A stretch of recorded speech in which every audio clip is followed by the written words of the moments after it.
Please join now.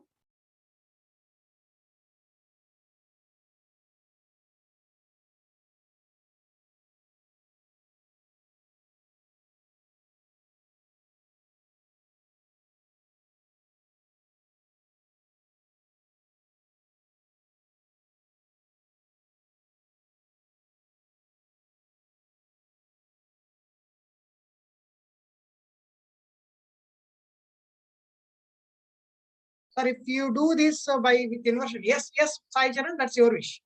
You can do that by using inversion also. You find out y bus first. Y bus you find out first, and then you take the inverse. You will get it.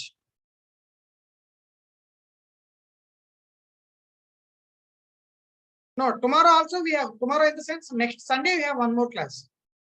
Next Sunday also we have one more class. That's the last one. That's the last one for power system analysis. So this one will be fast for 3x3 and higher ones. Obviously, Amrit. Obviously. But anyhow, I have not shown the elimination of options technique here. But if options are shown to you, then finding that answer, correct option will be very easy. J, you no need to consider imtiaz now because you didn't give J symbol, right? They have given only 1, 2, 3 per unit values. You consider them as resistors and you do it. Sunday it will be morning 7 a.m. to 12 or 11. Up to the point we finish the syllabus. Before 12 itself, we will finish. Yeah, okay. So let's continue now.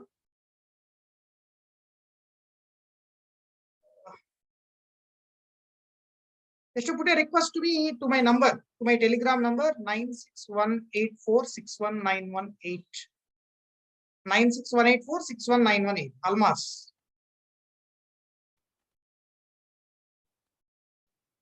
Yeah. So let's continue. Let's continue.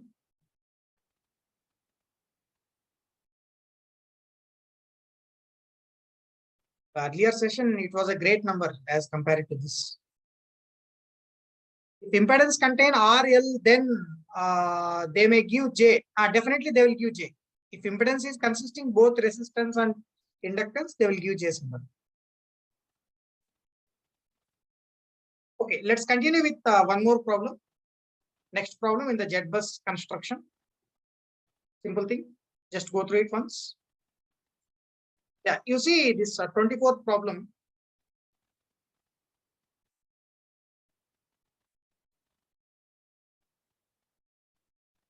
So it's the next question.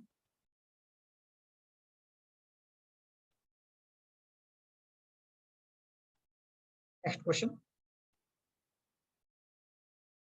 See this. Consider the following single line diagram with zero sequence impedances of each apparatus given in the figure. Zero sequence impedance of generator J0.1, reactance XL 0.05, transformer zero sequence, line zero sequence, transformer, and you have one more generator at the end. Find diagonal elements of the zero sequence Z bus matrix.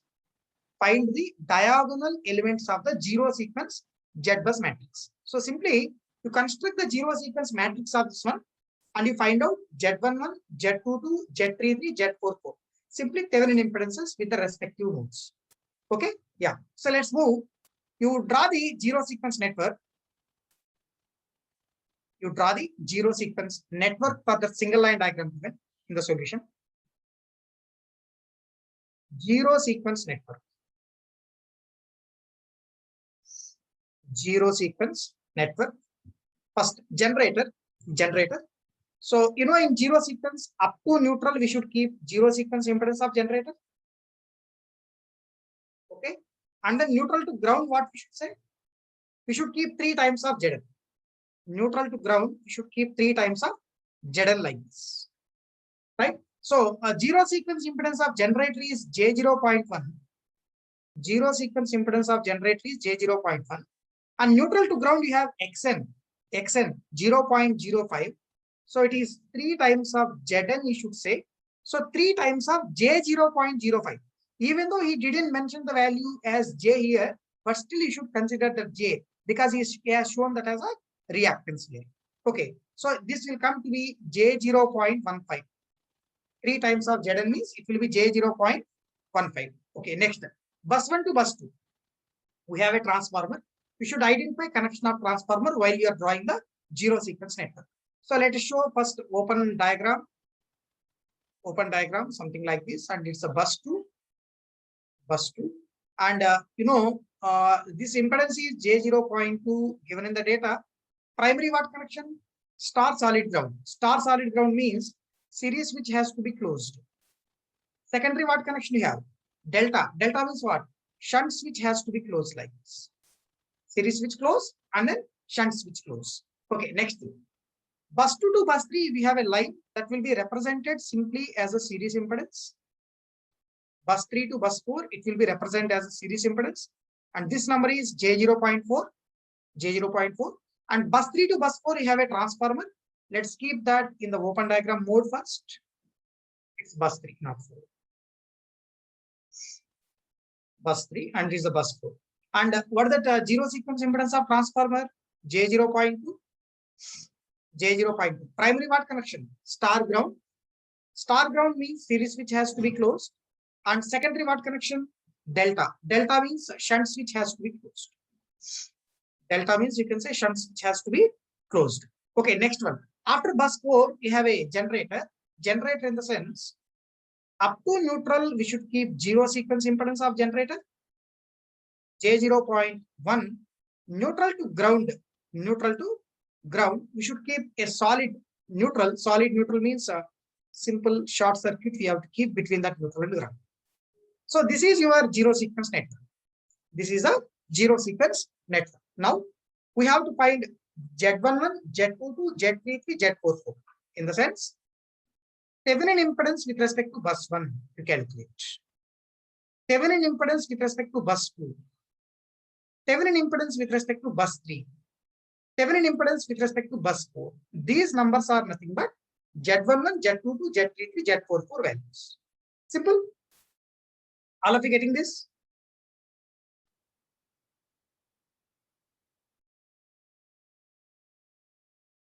Inductive only I have considered that one. That xn value 0.05 means neutral impedance Zn is equals to J0.05 na? J0.05 per unit, and you have to take 3 times of that. I have taken J0.15. But you no need to identify this neutral as one more node here. That's my intention to tell you again. You no need to identify this neutral as an additional node in the system. How many number of nodes you have in the system? 4. 1, 2, 3, 4. That's it. A reference. Okay, fine. With respect to bus 1, what is Z11? Left side you can find J0.1, right side J0.1, parallel combination of these two, that will be J0.1 per unit. Okay, fine. So with respect to bus 1, with respect to bus number 1, Z11 is nothing but Z Thevenin, means J0.2 one side, other side also comes to be J0.2. Parallel combination of the two numbers will be J0.1 per unit. J0.1 per unit. Next one. With respect to bus 2, anybody? Z22 number we have to get. That is nothing but ZTH2. ZTH. Thevenin impedance with respect to bus 2. Thevenin impedance with respect to bus 2, if you see, these two will be in series, right? These two impedance will be in series. That whole number will come to be J0.6. This number will come to be J0.6 per unit. Okay, J0.6 per unit. Next thing, with respect to bus 3. With respect to bus 3, look here. With respect to bus 3, if you see, with respect to bus 3, if you see, you get only J0.2, right? You don't get J0.4. Again, if you think in this way, you keep a current source at bus 3. Keep a current source at bus 3. That current will not flow into J0.4. It will flow into only J0.2. So Z33 number, nothing but Z Thevenin with respect to bus 3, that number will come to be J0.2 per unit. J0.2 per unit. Now, with respect to bus 4, bus number 4, Z44 number, nothing but Z Thevenin with respect to bus 4. Z Thevenin with respect to bus 4 will be J0.1. This number is J0.1 per unit. Clear? Let me think. Somebody is saying, okay, I'm really sorry. It is J 0.25. Sorry. This left side number is J 0.25 in parallel with J 0. What is that number? J 0.25 into 0.2 by 0.25 plus 0. How much is that number? J 0.1111.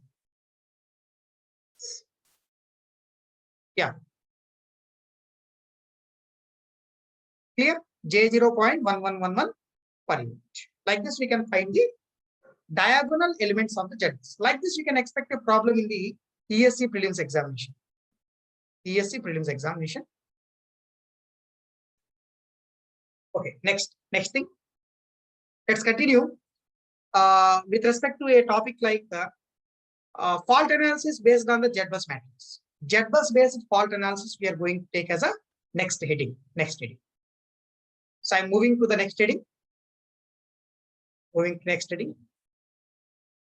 Z-bus based.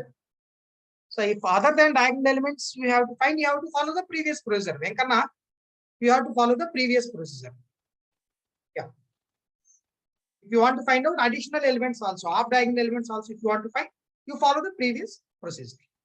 So the next heading is Z-bus based fault analysis. Z-bus based fault analysis. Z-bus based fault analysis. See, fault analysis in the sense, either it may be required to do line to ground fault analysis or line to line, LLG or triple L, whatever it is. For example, you see, if you want to do LG fault analysis, let us say, if you want to do LG fault analysis, we have to find the positive sequence Thevenin impedance, negative sequence, as well as zero sequence Thevenin impedances with the respective node. And what are these Thevenin impedances? These are nothing but diagonal elements of the Z-bus matrix. See, simply to find out positive sequence Thevenin impedance, I should pick up, listen my words. To find out positive sequence Thevenin impedance, I should pick up diagonal element of the positive sequence Z-bus. Right? To find out negative sequence Thevenin impedance, we should pick up the diagonal element of the negative sequence Z-bus matrix. Similarly, zero sequence. So first we should ready with the construction of positive sequence Z-bus, negative sequence Z-bus, and then zero sequence Z-bus. Okay. Later on, we should think about how to pick up these elements and all. Yeah. So let's continue. Positive sequence Z-bus matrix.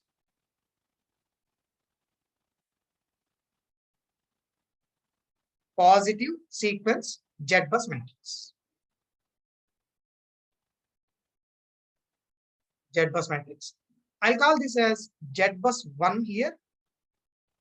Z-bus 1. So it's a matrix, something like this. Size will be n by n.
Yeah. Next you can see negative sequence Z-bus matrix.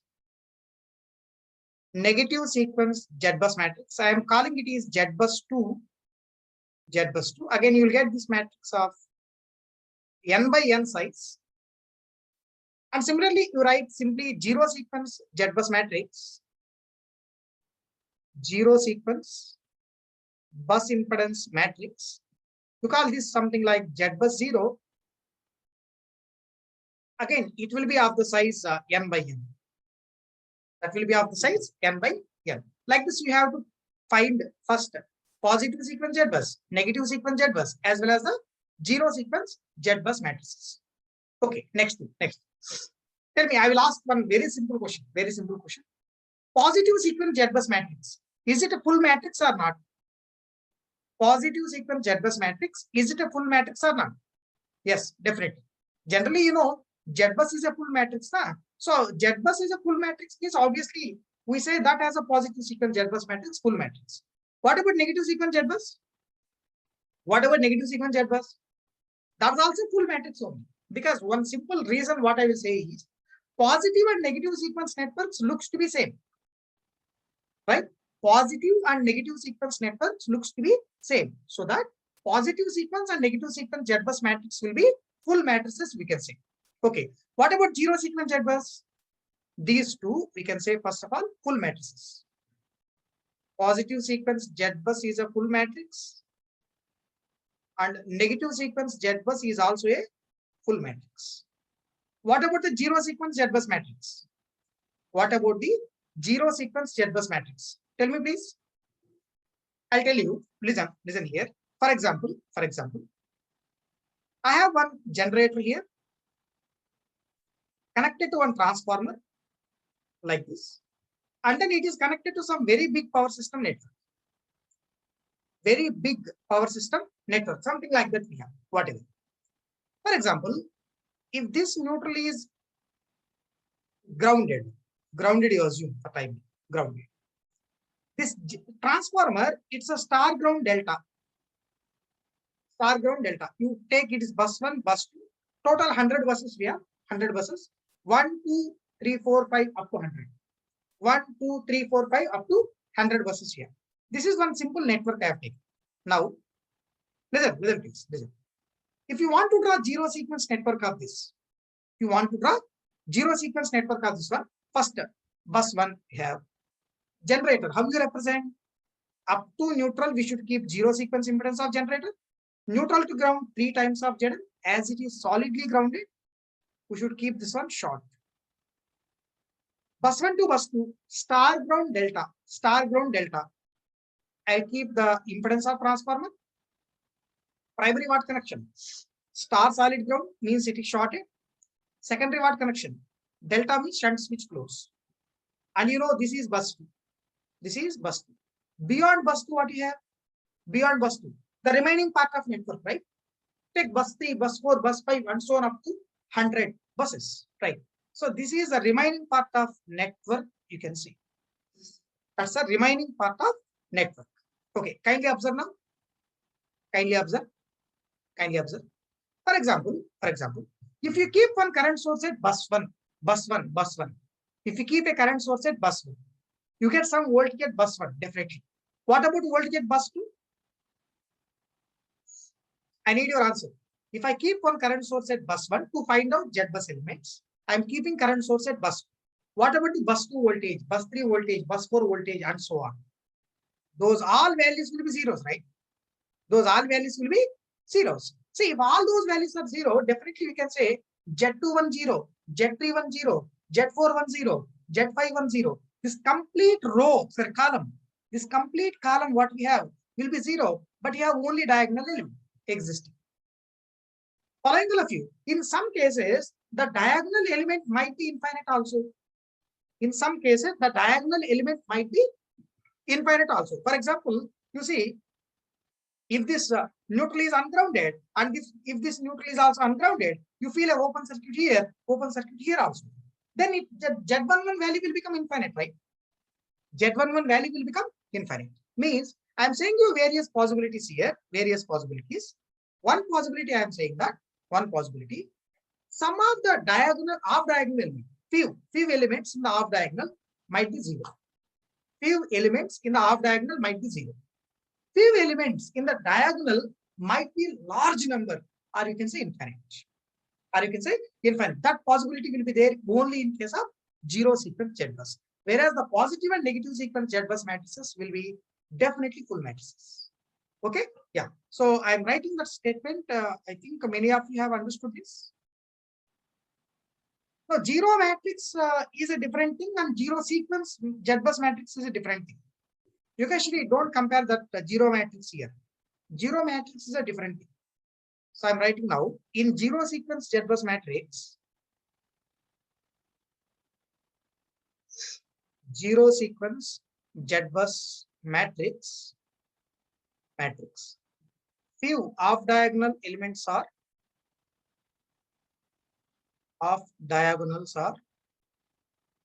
zero, zeros, and few diagonals are infinite. Few diagonals are infinite. Few diagonals are infinite. Clear? How that full matrix we discussed already, Pramod. Pramod, already we have discussed about that. How that full matrix. Discussed long back, I think, in the Y-bus construction. Okay, but you tell me. In general, irrespective, is it a positive sequence or negative sequence or zero sequence? Zero sequence. Just I am asking a simple question. Whether the Z bus is a full matrix or not. Whether the Z bus matrix is a full matrix or not. Full matrix, right? You should say simply full matrix. Why? In the sense, if we said simply Z bus, we should consider that as positive sequence Z bus. We should consider that as positive sequence Z bus only. Based on that, you should give your answer as a full matrix. If he is asking specially zero sequence Z bus, then only we should call about these things. How it is infinite means very simple. Somebody is asking me how it is infinite. See, simply you assume that this is ungrounded neutral.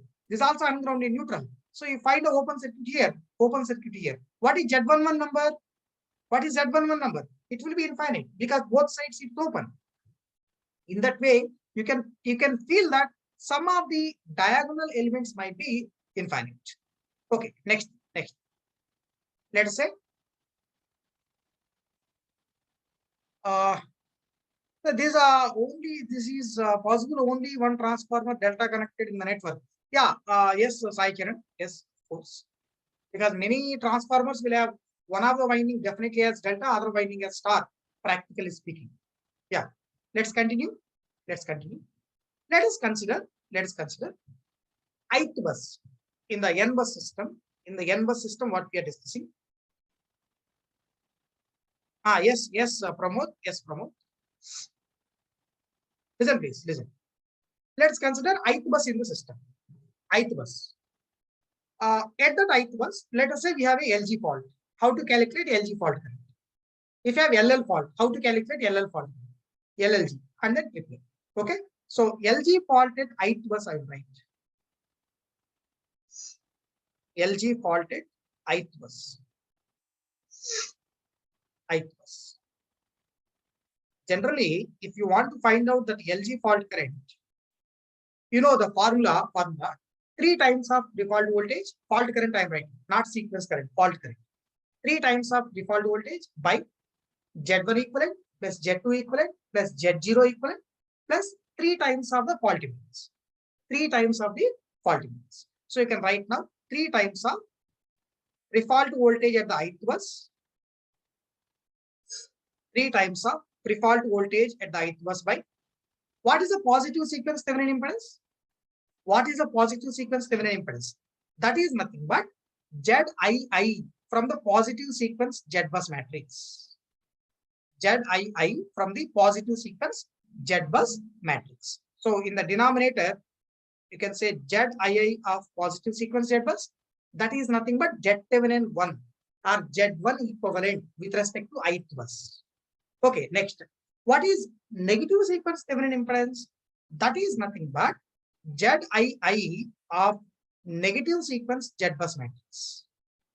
Zii of negative sequence Z bus matrix. So I will write it is ZII of negative sequence Z bus, ZII of positive sequence plus ZII of negative sequence plus ZII of zero sequence Z bus matrix.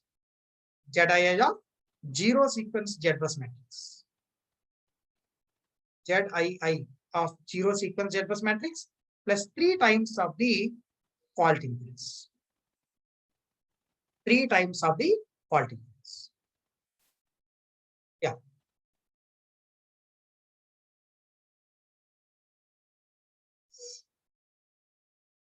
Okay, this is a way how to calculate the LG fault current. Simple, very simple thing, nothing difficult. All the 3 Z bus matrices, you know, they will give in the data. Just if they said that fault is at certain bus, that respective diagonal element from positive sequence, respective diagonal element from negative sequence, respective diagonal element from zero sequence, we should pick up, and summation of them plus 3 ZF is the denominator of the fault current calculation. Yeah. Next, LL fault at the ith bus. LL fault at ith bus. LL fault at the ith bus. So you can write that LL fault current IF LL,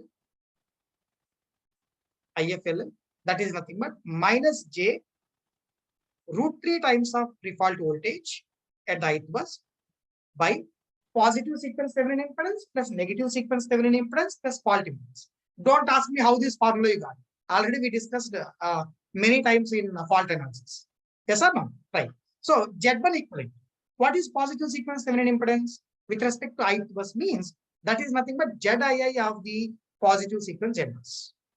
ZII of positive sequence Z bus. Next one, Z2 equivalent is nothing but ZII of negative sequence Z bus, and then you should take the fault impedance. Then you should take up the fault impedance here. Fault impedance. Here, ZF is a fault impedance. ZF is a fault impedance. If they have given that in the data, we will consider it. If they have not given, we have to keep that number as 0. You write here ZF is a fault impedance. Fault element impedance. Element impedance. And you see, LLG fault at ith bus here. LLG fault at ith bus. LLG fault at the ith bus.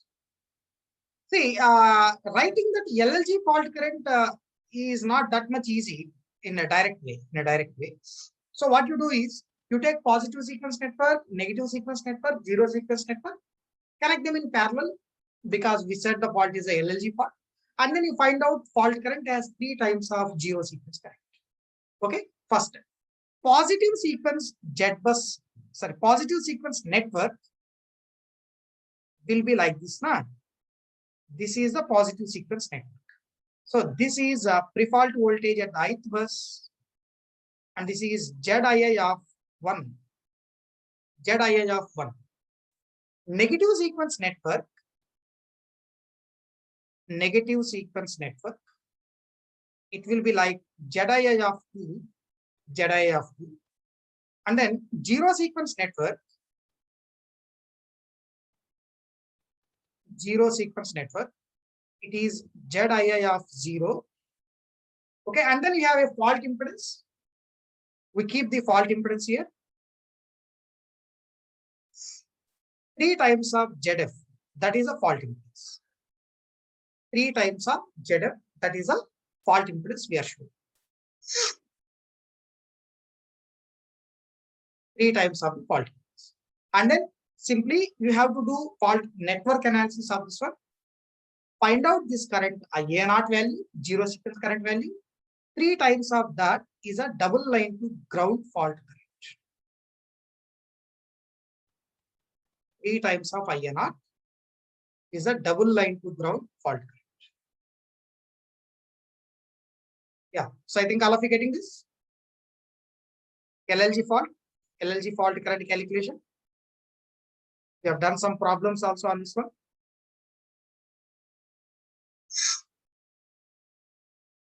Yeah, please complete it. I will move to next slide and I will take up the triple L fault quickly.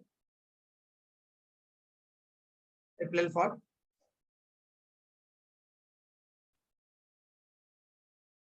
So triple L or triple LG, anything you can say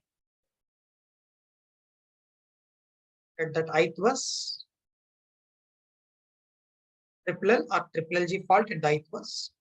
Fault current for this triple L fault will be pre-fault voltage by pre-fault voltage at the ith bus by Z Thevenin with respect to the ith bus. Means positive sequence Thevenin impedance with respect to ith bus. What do you mean by positive sequence Thevenin impedance with respect to ith bus? ZII of 1. ZII of 1 should say plus fault impedance is ZF. ZII of 1 plus that fault impedance is ZF. This is triple L fault current, or you can say triple LG fault.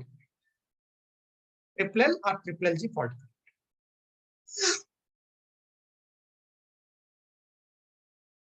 Clear?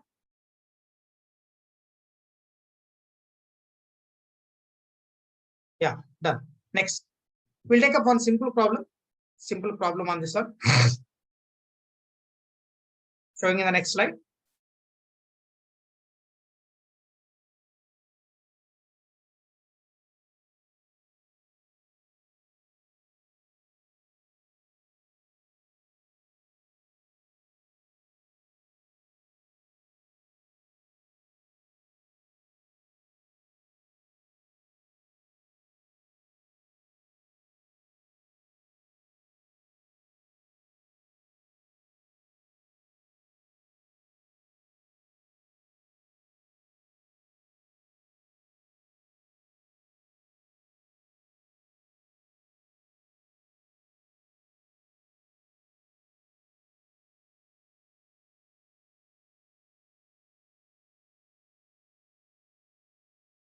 Yeah, you please go through this question once.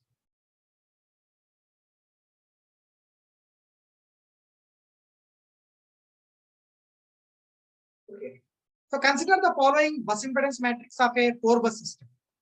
Consider the following bus impedance matrix of a 4-bus system on a 100 MVA base and respective voltage basis. 100 MVA base and respective voltage basis. Okay. Assume the pre-fault currents in the system are 0. Pre-fault voltages are 1 per unit. We don't have any current flows in the system before the fault occurrence. Means the system is at no load condition before the fault occurrence. One thing. Next one. Pre-fault voltages are 1 per unit. Means VPF1, VPF2, VPF3, VPF4. All the values are 1 per unit. Look at the question. Fault level in MVA. Fault level in MVA. For 3-phase fault at bus number 3. Find out the following things. First one is what? PPF I from matrix or network? Network only, right? PPF, pre-fault voltage. It will be from network only. Let's take up the solution. First of all, from the data given, pre-fault voltages at all buses are equal, and you know there are no current flows. That's why I will assume that angle also 0 degree. I will assume that angle will also be 0 degree. So if voltage magnitudes and angles at all the buses are equal, then only we are sure that we don't have any current flows in the network, right? So it's 1 at an angle 0 degree, all the voltages. Now, for the first one, fault level in MVA for 3-phase fault at bus 3.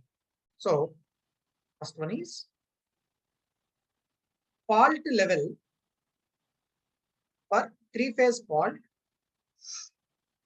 at bus 3 at bus number 3 is equal to, just observe this one, is equal to pre-fault voltage magnitude at bus 3 into triple L fault current at bus 3 magnitude. Okay, it's in per unit you take. It's also in per unit you take. Multiplied to S base 3-phase number. Multiplied to S base 3-phase number. Okay. Look here. Pre-fault voltage at bus 3 is 1. What is fault current at bus 3? Formula. Pre-fault voltage at bus 3 by Z33 from Z bus, right? Because see, it's the 3-phase fault And he said only Z bus here. If he said simply Z bus, it is a positive sequence Z bus. If he said simply Z bus, it's a positive sequence Z bus. Z33 of positive sequence Z bus. That is nothing but the number J0.2712. So this magnitude, let me write. What is S base 3 phase number? 100 MVA. S base is 100 MVA. So it will be multiplied with 100. In terms of MVA. Simple. 1 into pre-fault voltage is again 1. Magnitude of Z33 is sufficient. Magnitude of Z33 means 0.2712. 0.2712 multiplied with 100. How much is this number? Tell me please. How much is that number? Tell me anybody. 100 by 0.2712. That will be 368.73. 368.73 MVA. That is a fault current. That is a fault current.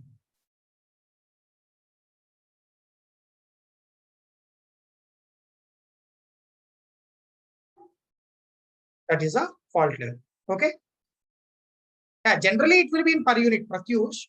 Most of the times, if they said simply Z bus and with some data, that might be in per unit form only, Z bus, most of the times. 368.73 MVA. That's the fault current. What's the second question? Second question. Fault current magnitude in per unit for 3-phase faulted bus 2. 3-phase faulted bus 2 with fault resistance per phase as 0.05. Fault resistance per phase value is 0.05. Okay, let's see. Third one. Second one. Faulted bus 2. 3-phase fault at bus number 2. Bus number 2. So I'll call IF2 here. That is nothing but pre-fault voltage at the bus 2 by Z22 number plus whatever the fault resistance he has mentioned in the problem. Whatever the fault resistance he has mentioned in the problem. See, in the previous problem, so-called for the first one, he didn't mention anything about fault resistance or fault impedance. Anything he didn't mention. So you don't need to bother about it and we consider that number 0. But in the next case, he said the fault resistance is 0.05. That we have to consider. Pre-fault voltage is 1. What is Z22 number from the matrix? J0.1806. J0.1806 plus what is the fault resistance value? Fault resistance number is 0.05. 0.05. And you take up the magnitude of this fault current, that will be sufficient. Numerator 1, denominator magnitude is square root of 0.05 square plus 0.1806 square. Okay, get this value. How much is the magnitude of the fault current? Magnitude of the fault current. Anybody?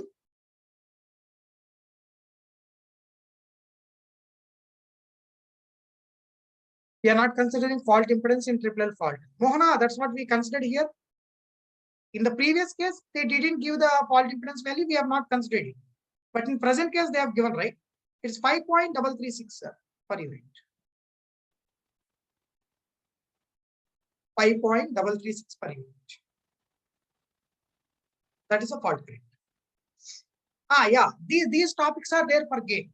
These topics are there for the gate examination. Z bus based fault analysis is important for the gate examination. I will tell you the reason also.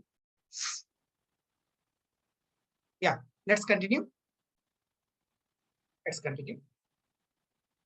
So this is one way of asking the problem in the exam. The other way of asking the problem is, they will ask you to find out the post-fault voltages. Post-fault voltages in the system. Be clear about this terminology. Already I have discussed about it. Firstly, I am repeating now. In the fault analysis, what do you mean by post-fault? In the fault analysis, what do you mean by post-fault? What do you mean by post-fault? After occurrence of the short circuit, means during fault. Post-fault means what? During fault. Yes or no? In the fault analysis, post-fault means it is during fault.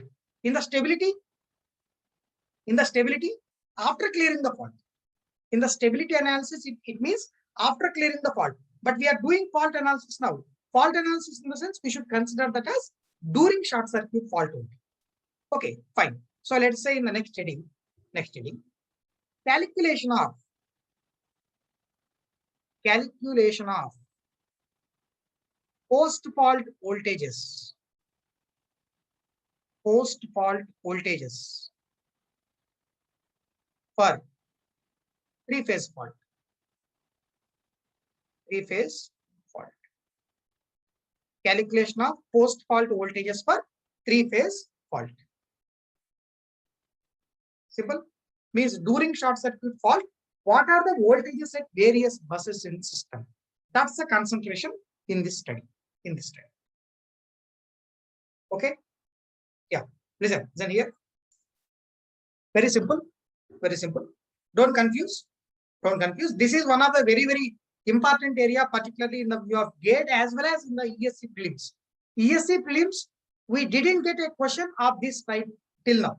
Calculating fault current, sometimes they ask, but this type of question they didn't ask till now in the ESC prelims. In the GATE examination, they asked this question many times. This type of question.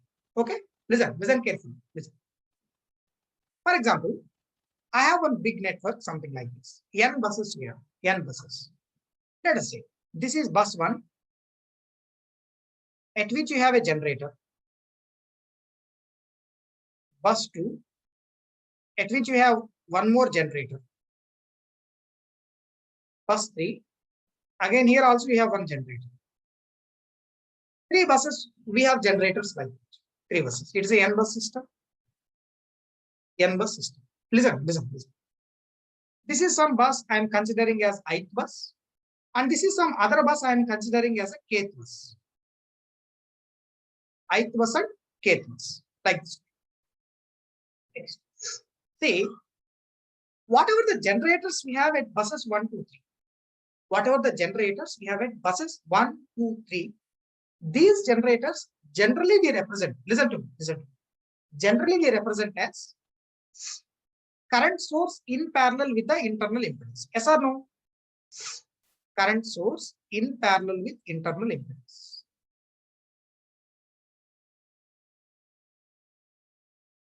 Like this we are keeping. Current source in parallel with internal impedance.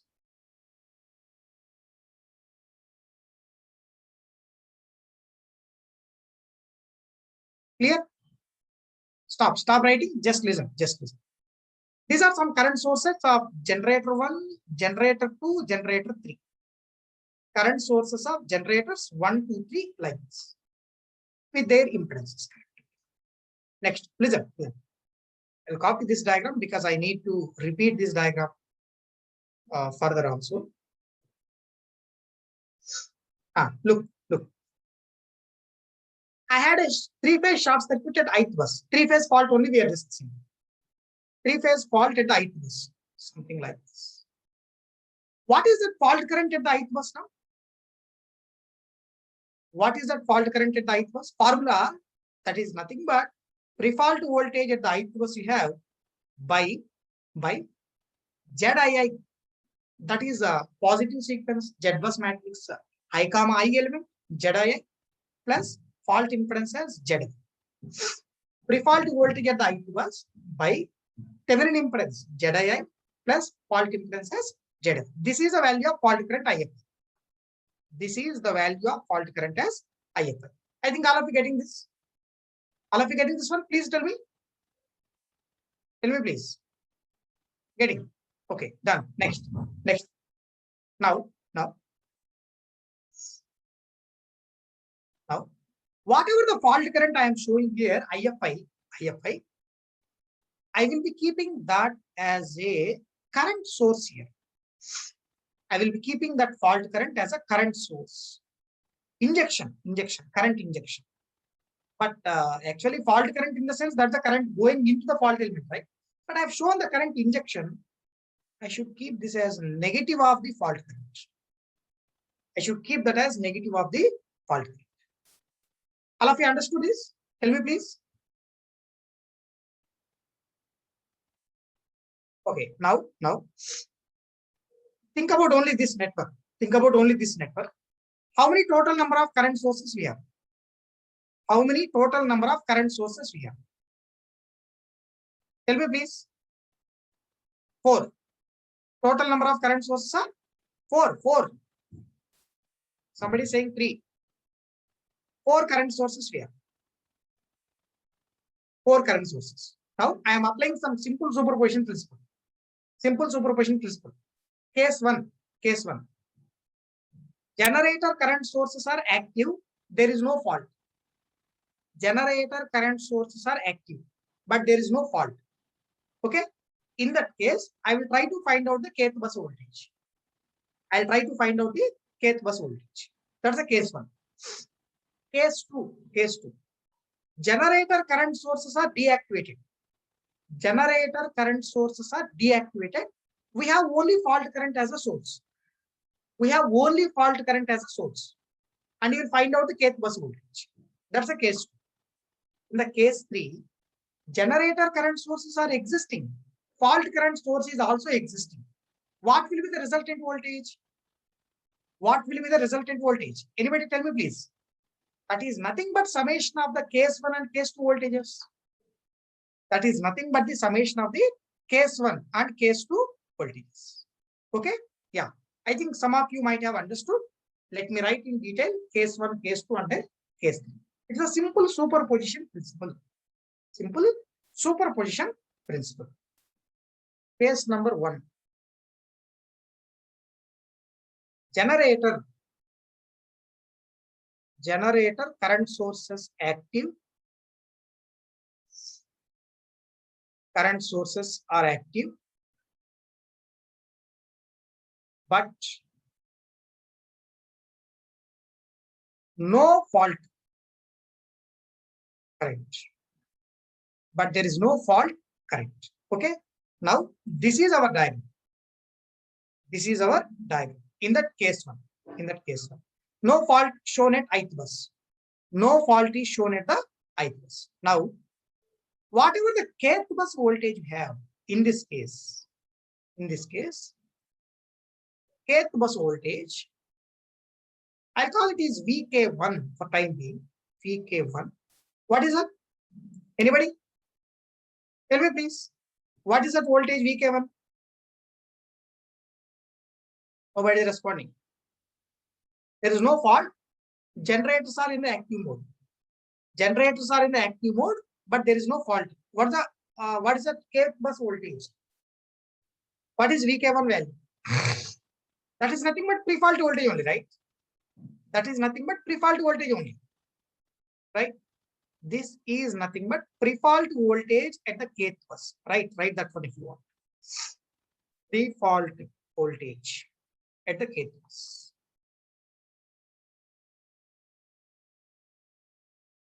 Pre-fault voltage at the kth bus. Clear? Next thing, case 2. Case 2. Generator current sources deactivated, but there is a fault current. Fault current injected as a source. Case 2. Case 2. Generator current sources deactivated.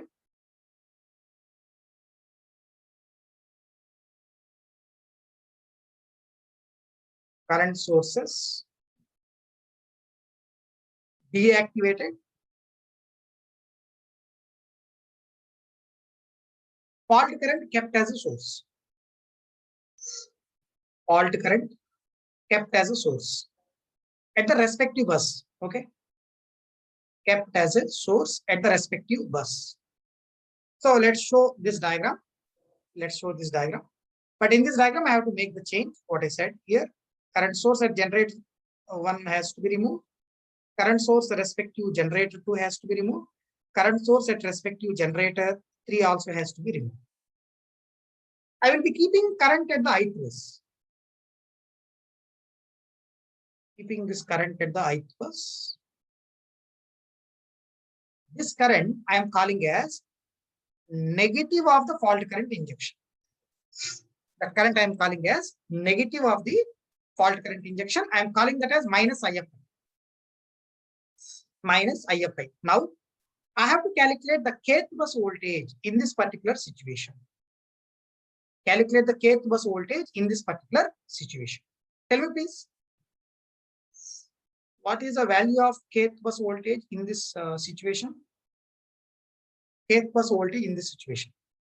I'll try to tell you very simple thing. Very simple thing. Do you have any other source in the system or only one current source? How many sources we have in the present network? How many sources we have in the present network? Only one current source. Only one current source. Now, by keeping current at some bus, maybe ith bus, by keeping current at ith bus, we have to calculate voltage at the kth bus. We have to calculate voltage at the kth bus. Actually, the ratio between this kth bus voltage, and the ith bus current injection, kth bus voltage and ith bus current injection. What is that? What is that ratio? Vk by this ith bus current injection. What is that? Tell me please. That is nothing but Zki. Zki. All of you getting this one? From the Z bus matrix, you have the transfer impedance Zki, na? Zki. That value will come here. So obviously, this bus K voltage, kth bus voltage right now, Vk2 is our notation. That is nothing but negative of the fault current injection multiplied with Zki transfer impedance. Negative of the fault current injection multiplied with the Zki transfer impedance. Zki transfer impedance. So I think all of you getting this? Generator current sources are deactivated. And we have a current source at the ith bus, so called minus IF. And we are finding that kth bus voltage Vk2. That is negative of the fault current minus IFI into Zki. Fine. Let's move. Case 3. Generator current sources are there. Fault current source is also there. Then we have to add Vk1 and Vk2 together. Okay. So I'll write case 3. Case 3 here. Case 3. Generator current sources are active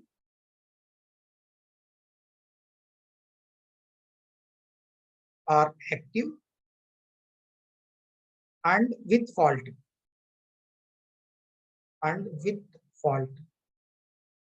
Okay, if you want to draw this network simply like this, and at this ith bus we have to keep that fault current as a current injection.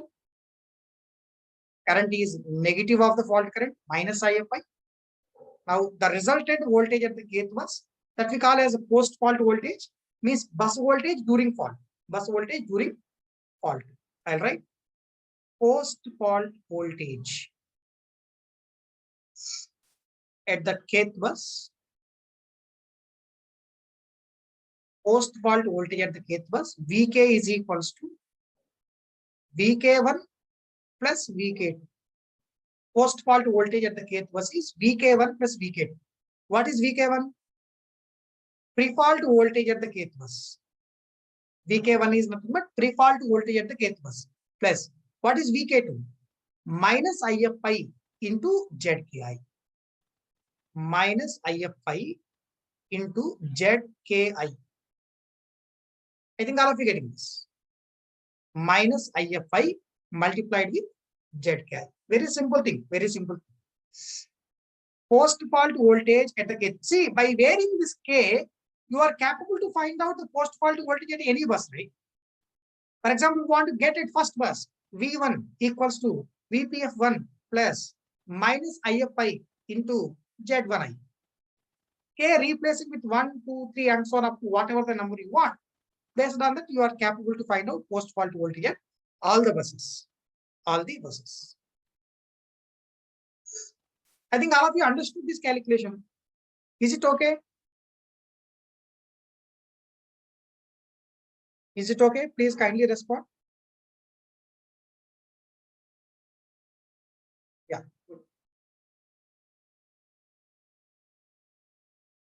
So this is very important formula based on which we used to get the questions. Very easy to remember also. Very easy to remember.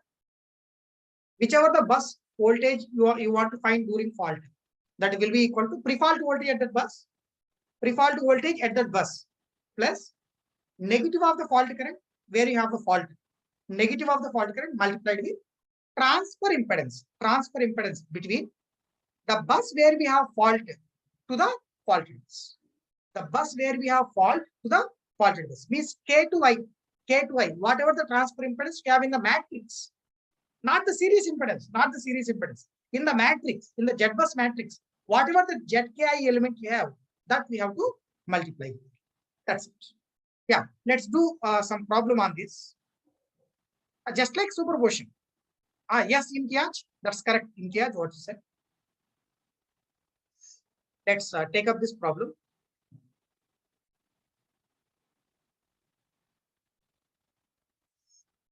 Right. So just please.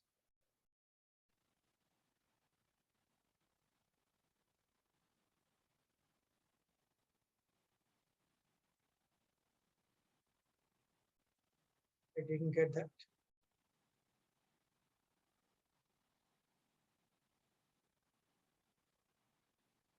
Okay.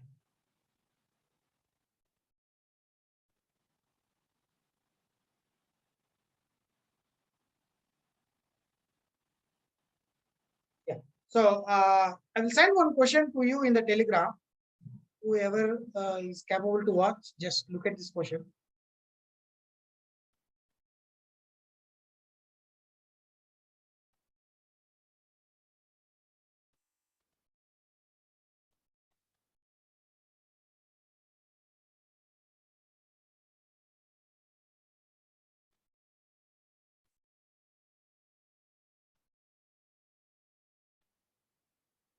Just see the question. I posted one question in Telegram. Yeah, I will write. I will write anyhow. I will write the same question. Meanwhile, whoever is having that question, just go through it. So I have saved that image, but I am unable to get it now. The magnitude of three-phase fault currents at buses capital A and capital B, capital B power system at buses capital A and capital B in a power system are 10 per unit and 8 per unit respectively. 8 per unit respectively. Okay. Neglect all resistances in the system and consider the pre-fault system to be unloaded. Neglect all resistances and consider pre-fault system as unloaded. Pre-fault system to be unloaded.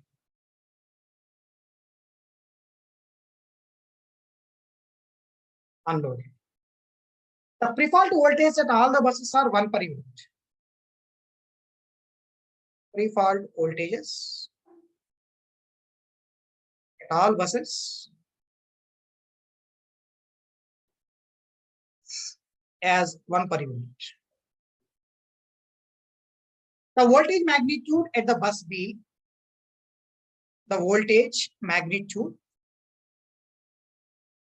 at bus B for faulted bus A,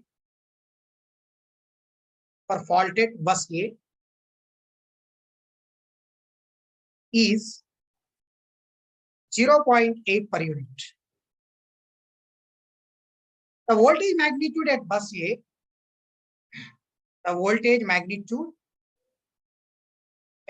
A, for faulted During three-phase fault at bus B. During three-phase fault at bus B.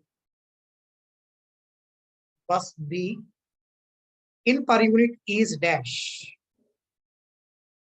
Per unit is dash. That's the question.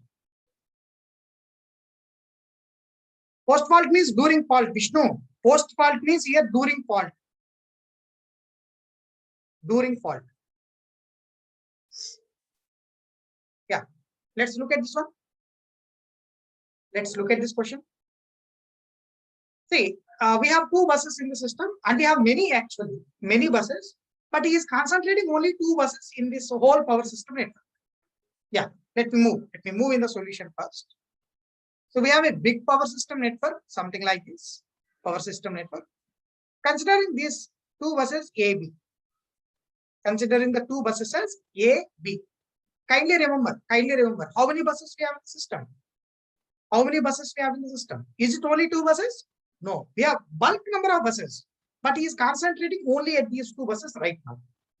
See, according to the data what they have specified, if you have faulted bus A, it is giving fault current as 10 per unit.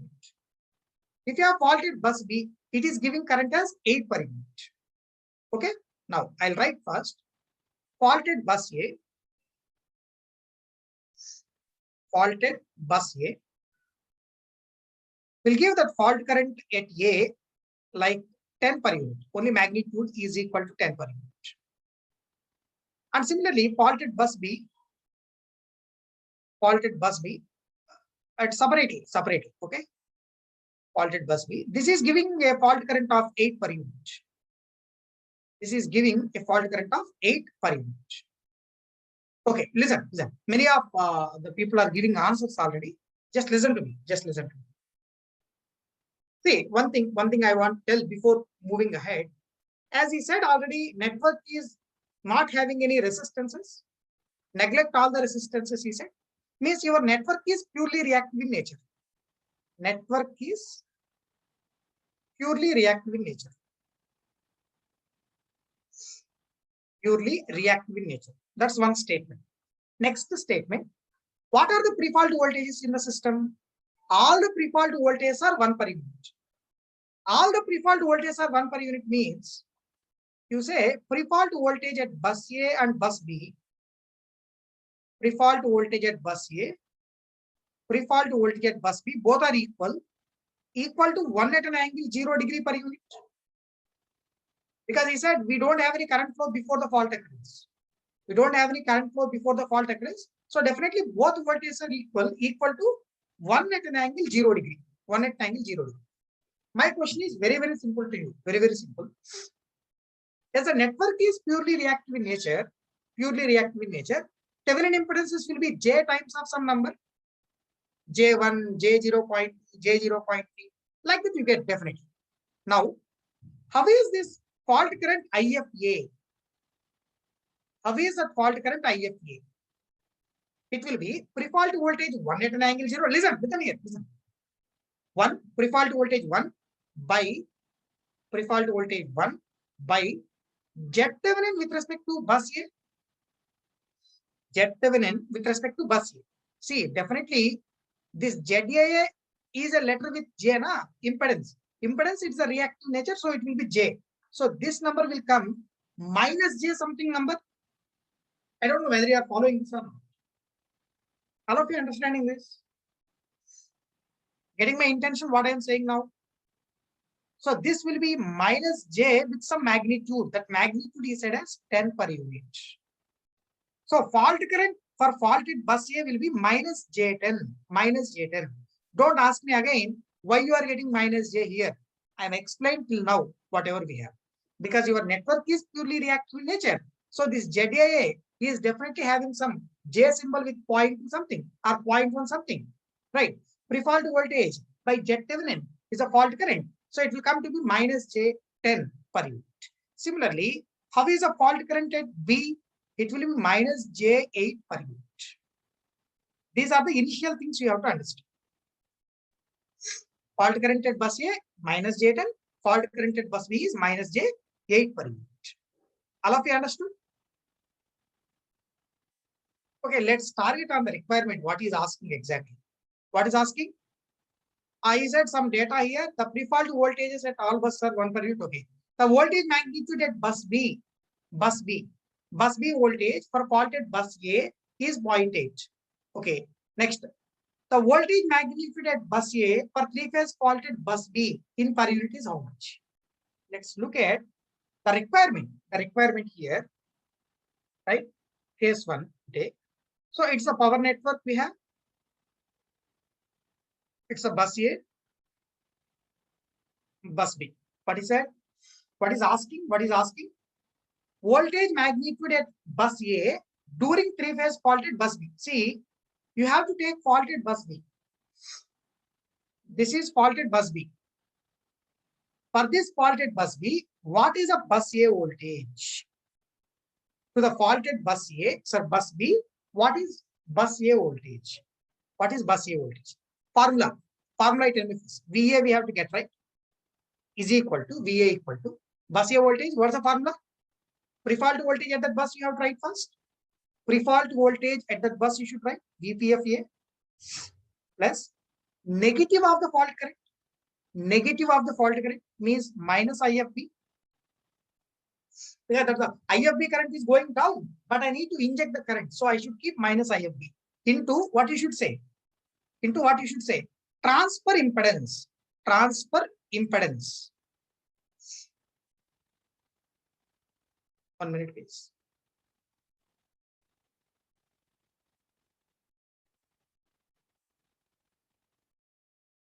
Transfer impedance between minus sign. That's what I explained anonymous attendee till now. You have J symbol in the denominator, 1 by J in the sense minus J, right? This minus symbol I already explained how that minus symbol is coming. Minus IFB into transfer impedance between bus where you are measuring voltage to the faulted bus. ZAB.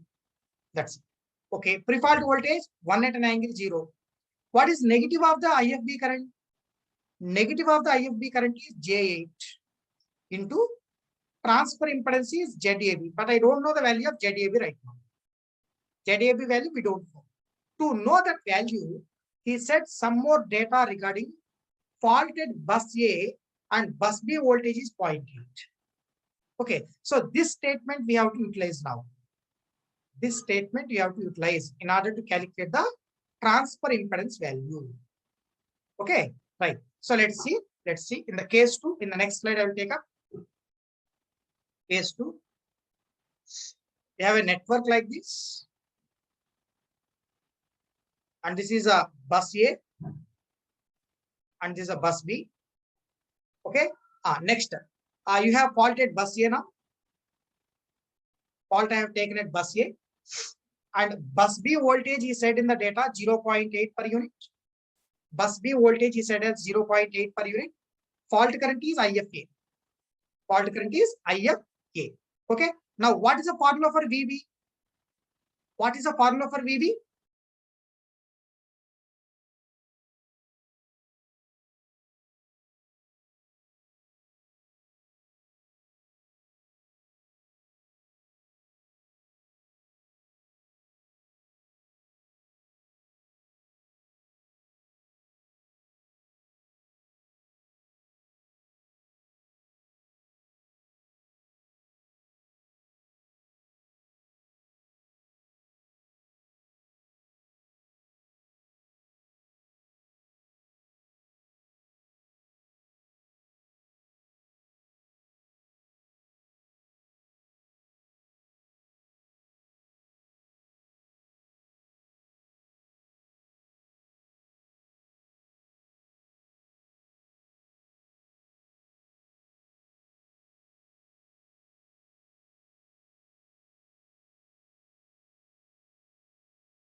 See this.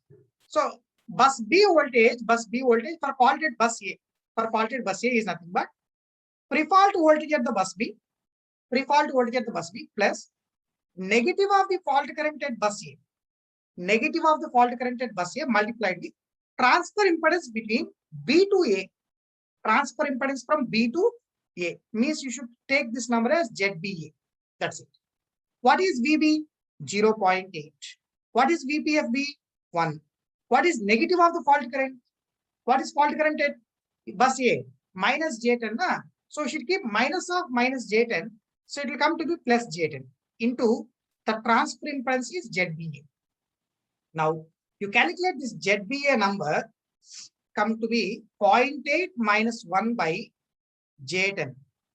Okay. So it will come 0.2 by J10 minus 0.2 minus 0.2 by J10. I think you get this number as J0.02 per unit.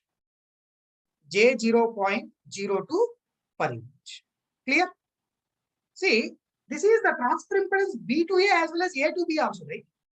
B to A as well as A to B also. So this ZBA number you substitute in equation number 1.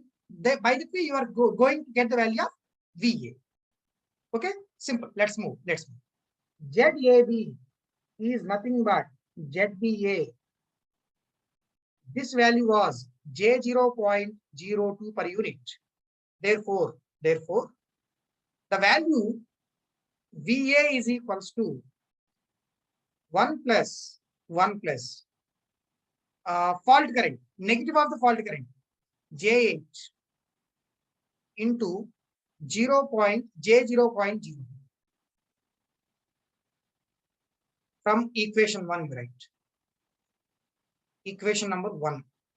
So this value will come 1 minus 0.16. So it will be 0.84 per unit.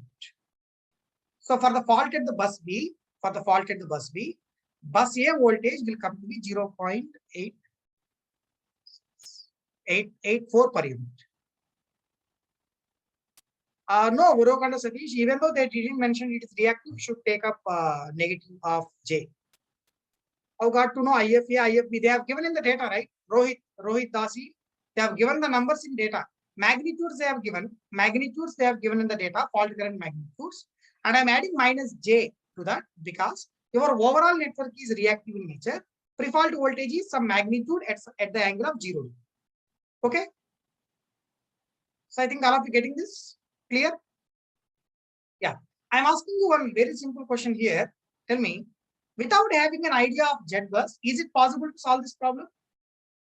Without having an idea of Z bus, is it possible to solve this problem? Yes or no? Without having an idea of Z bus, is it possible to solve this problem? No. Right? No. This is a problem asked in the year 2016 GATE exam. It is a question asked in 2016 GATE exam. But fortunately or unfortunately, in the 2016 notification only, they have revised the GATE syllabus. In the 2016 syllabus only, they have exam only, they have revised the GATE syllabus. After revising it, they have removed the bus impedance matrix. They have removed the bus impedance matrix. Of course, in present days, we have the bus impedance matrix in the syllabus. Following all of you, right? So, bus impedance matrix is there in the syllabus as a part of fault analysis. Even though they have mentioned in the syllabus or they didn't mention in the syllabus, you no need to bother about it. You have to study the bus impedance matrix definitely. So I think all of you getting this one? Yeah. So let's take some more problem on this calculations quickly.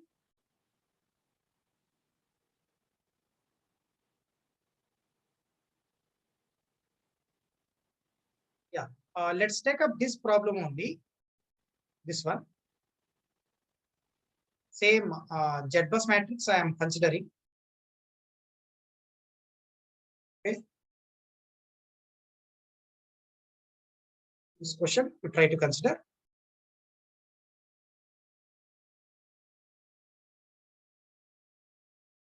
Yeah. Look here. Find Find post fault voltage at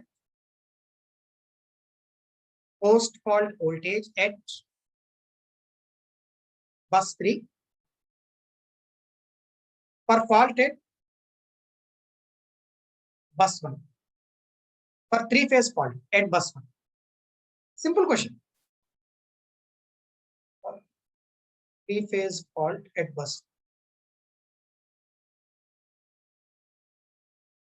Find post fault voltage at the bus 3 for three-phase fault at bus 1. Yeah, be quick. Try to give the answer for this problem. Very simple question. With one or two steps, you will get the answer. No need to write. This data is there already in the previous problems. Solution I am taking. At what bus you have the fault? At what bus you have the fault? Bus 1. Fault at bus 1. Fault at bus 1. At what bus you have to calculate voltage? Bus 3. You have to calculate bus 3 voltage. Bus 3 voltage for fault at bus 1, V3, is equal to what? Pre-fault voltage at the bus 3. Bus 3 voltage. Pre-fault voltage at the bus 3 plus what? Negative of the fault current injection at bus 1. Negative of the fault current injection at the bus 1 means minus IF1 multiplied with transfer impedance. Transfer impedance between bus 3 and faulted bus. Bus 3 and faulted bus means you should call this one Z3. Pre-fault voltage at bus 3 plus negative of the fault current at bus 1 multiplied with transfer impedance between bus 3 and bus 1. What is pre-fault voltage at bus 3? 1. He has given in the data. Just read it once. It is 1. Okay. What is fault current at bus 1? We have to calculate it. Else you write here itself. No issue. Pre-fault voltage is 1 plus negative of the fault current at bus 1 is pre-fault voltage at bus 1 by Z11 number multiplied with Z31. Clear? It is 1 plus minus VPF1 minus 1 by what is Z11 number? J0.1806.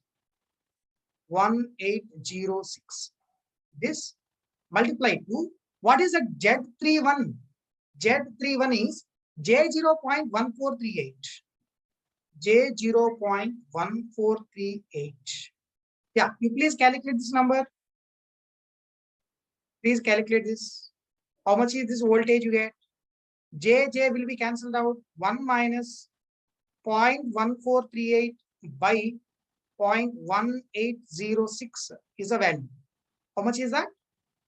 0.237. Somebody is saying 0.204.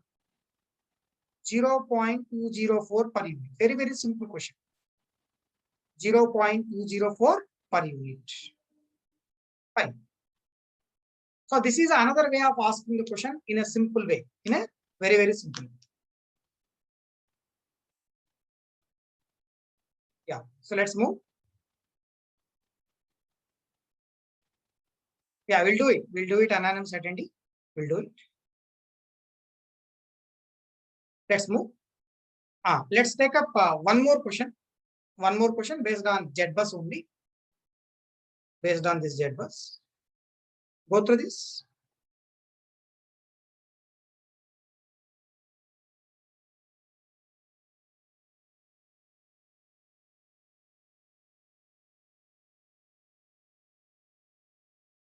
Look at this question. It's also one of the model in the various examinations. It is also one of the model in various examinations. Go through this. A 3-bus power system network has the following Z-bus matrix. This is a Z-bus matrix given. With voltage at bus 3 voltage 0.9 at an angle 20 degree. Bus 3 voltage is 0.9 at an angle 20 degree per unit. A shunt capacitor bank of impedance minus J2.5. A shunt capacitor bank of impedance minus J2.5 is kept at bus 3. Kept at bus number 3. Okay. Find number 1. Current carried by the capacitor. Number 2. Resultant bus 3 voltage. Resultant bus 3 voltage. Yeah, I'll give break after this problem. After this problem, I will give break. Just go through this first. Go through this question. See, actually, according to the problem, what they said, we have some power system network. Maybe it's a 3-bus system, what they said, 3-bus system. Standing at bus 3, standing at bus number 3, and that voltage is V3 is equals to 0.9 at an angle 20 degrees. 0.9 at an angle 20 degree per unit. Bus 3 voltage is 0.9 at an angle 20 degree per unit. Now, he is saying that we connect one capacitor bank at this bus. Connect one capacitor bank at this bus, and how much is the current flow in the capacitor? That's okay. But the question what you have to think here is, look here, please. Look here. The question what you have to think here is, without connecting capacitor, bus 3 voltage is at 0.9 at angle 20. Without connecting capacitor, bus 3 voltage is 0.9 at angle 20 degree. But after connecting capacitor, how is the bus 3 voltage? How is the bus 3 voltage? Tell me please. Is it at 0.9 at angle 20 or different number? Tell me please. After connecting, definitely changes. It may be a different number. So it is not the voltage what you have to take to find out this current flow in the capacitor. It is not that voltage what you have to take to find out the current in the capacitor. For that purpose, what I do is, before connecting this capacitor itself, you keep this on aside. Before connecting the capacitor itself, this whole network with respect to bus 3, we represent in the Thevenin equivalent model. Then we go for the connection of the capacitor. Okay, so I'll show this voltage, Thevenin voltage with respect to bus 3, Thevenin impedance with respect to bus 3, Thevenin impedance with respect to bus 3. Thevenin impedance with respect to bus 3 is Z33 only, right? Thevenin impedance with respect to bus 3 is nothing but Z33. Clear? Amit Vikram Pujar, how it is same? You have given the answer many times. How it is same? Without connecting capacitor, it's 0.9 at angle 20. After connecting capacitor, voltage will be definitely different, right? It won't stay at that number. It will be definitely a different number. Getting Amit? Yeah, let's continue. See, without connecting any capacitor, whatever the bus 3 voltage we have, that is nothing but VThevenin 3. VThevenin 3 number is 0.9 at an angle of 20 degree per unit. 0.9 at an angle 20 degree per unit. Now, simply you take this Thevenin model, you connect the capacitor, minus J 2.5 is the impedance of capacitor, find out the current flow in the capacitor. That is the first part of the question. Okay, so I'll show in the next slide. Right, with the capacitor, with the shunt capacitor of ZC is equals to minus J 2.5 per unit. Minus J 2.5 per unit. I will copy this diagram.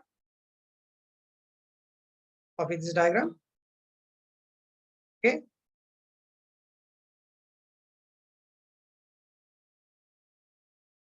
Yeah. So now I will be connecting this capacitor here. ZC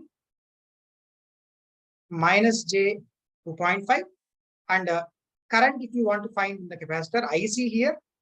What that IC current? That is nothing but Thevenin voltage with respect to bus 3, means voltage before keeping capacitor, by Z33 plus ZC. What is the voltage before keeping capacitor? 0.9 at an angle 20 degree by what is Z33 number? What is Z33? You have to pick up from matrix J 0.35.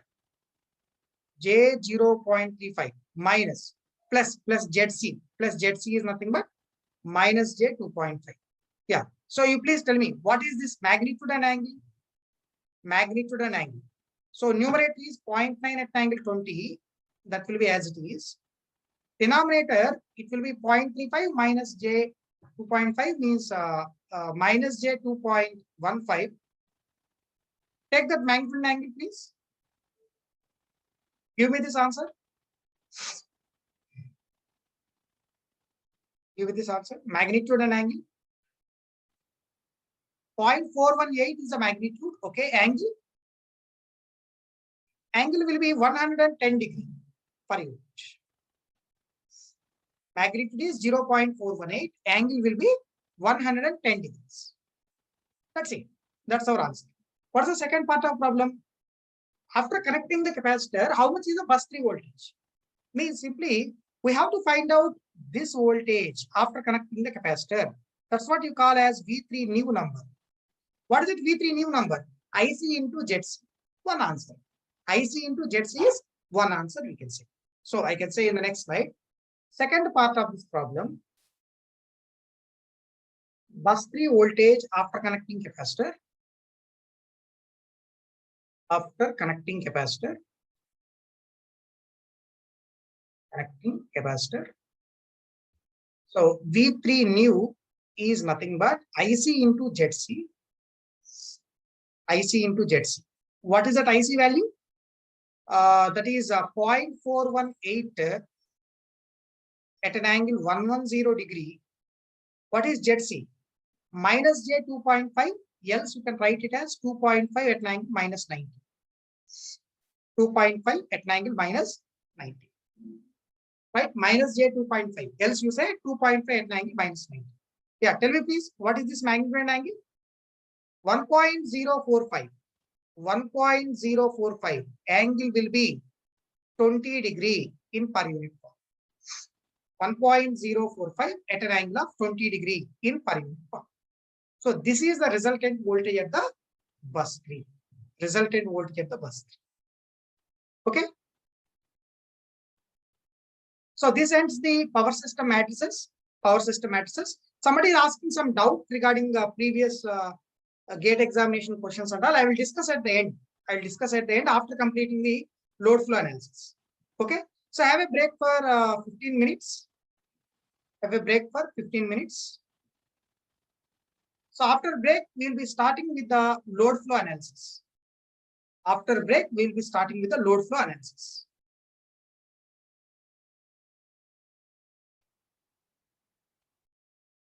Yeah, Salman Khan, you put your request to my number 96184619118. 96184619118. Thank you. We'll meet after 15 minutes.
Yeah, the next chapter in our power system analysis, that is load flow analysis or power flow analysis. Load flow or power flow analysis. Okay. See, in the similar way, first what we are going to discuss in this chapter is what's the aim of doing load flow analysis? What's the objective? What are the various objectives of doing the load flow analysis? That we'll discuss first. After that, we take up what are the various assumptions we are going to take in the analysis, and then power flow equations. We will go with the derivation of the power flow equations, and then classification of buses and methods to do load flow analysis. Like that, we will be continuing. Okay, right. So let's say the first heading, as we are saying now, aim or objectives of power flow analysis. Power flow analysis. Objectives of the power flow analysis. Okay, tell me. First objective I am saying you. Just listen. Just listen.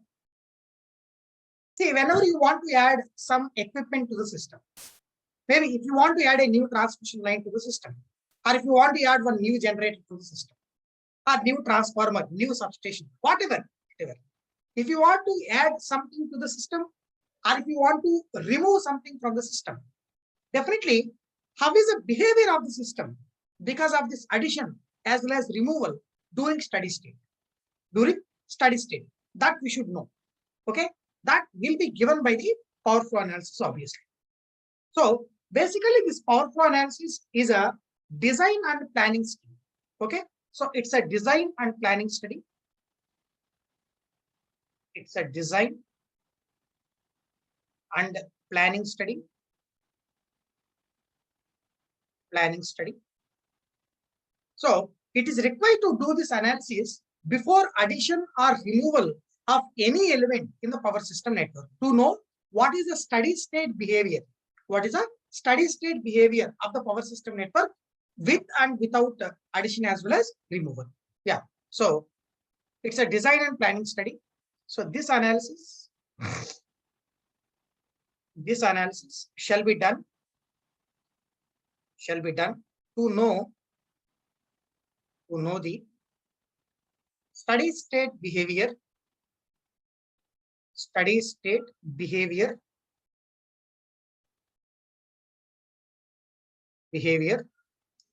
of system due to addition or removal of any element.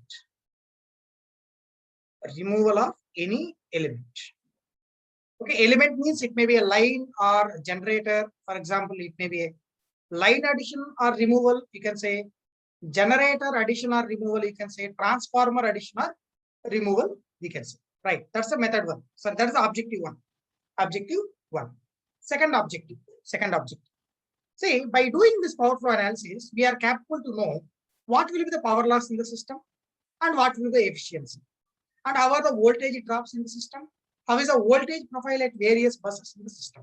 All these information will be given by the load flow analysis, right? So second one, to calculate power loss or to know power loss and efficiency. Power loss and efficiency, as well as to know or to know the voltage profile of the system. Voltage profile means voltage magnitudes at various buses in the system. Load flow analysis has to be done. Load flow analysis shall be done. Okay, to know what is the power loss and what is the efficiency of system, as well as to know what is the how is the voltage profile. How is the voltage profile in the system? We have to do the load flow analysis. This is the second objective, we can say. Next, third objective. Just listen to me. After knowing voltage profile, means voltage magnitude at various buses in the system. Maybe in practical experience or in the analysis, you experience a over voltage at some bus or under voltage at certain buses. Okay, how to overcome that problem? of over voltage and under voltages, means we have to keep some compensator. We have to keep some reactive compensator. Maybe a shunt reactive compensator we have to keep at various buses wherever you are getting over voltage or under voltage. Okay. So not only identifying that over and under voltages, over voltage buses, to know what is the rating of the reactive power compensator to be placed, we have to do the load flow analysis. So the next objective I am saying you, next, so called the third objective I am saying you, to know the ratings of shunt compensators, shunt reactive compensators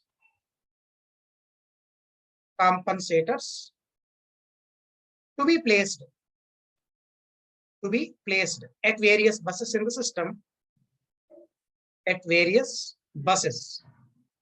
system, load flow analysis shall be done. LFA I am writing simply load flow analysis shall be done. Okay.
Yeah, I'm sorry.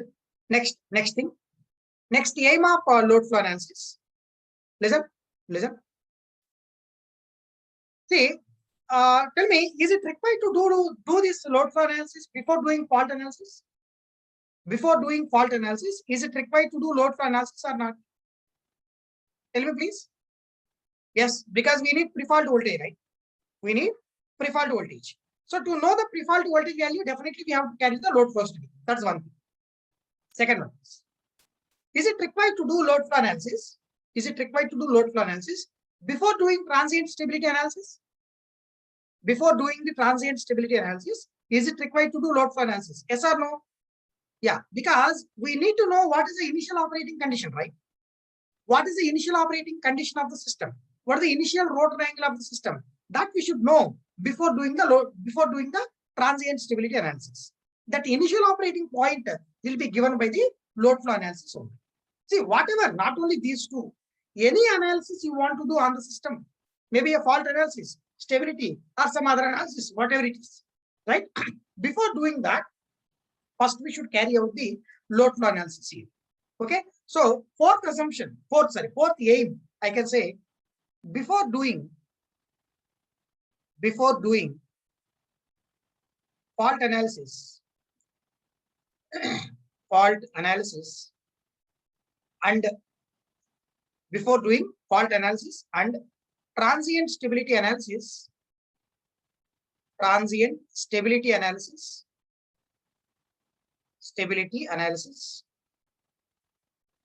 before doing fault analysis and transient stability analysis, load flow analysis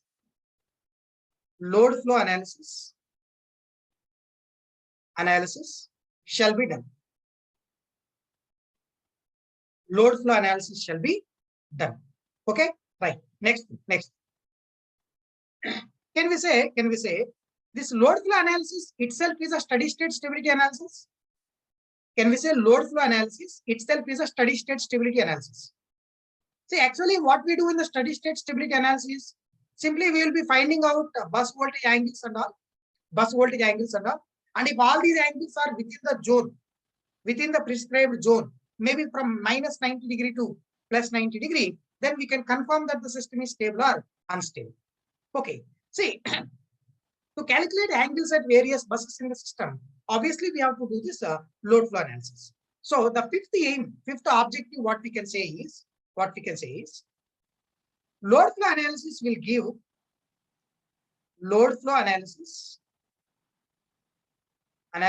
give information about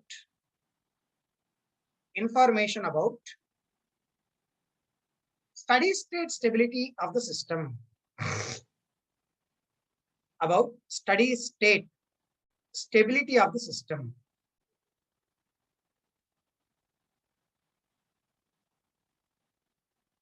Steady state stability of the system. Load flow analysis will give information about the steady state stability of the system. Okay, so these are the various objectives of the load flow analysis to be carried. Okay, next thing.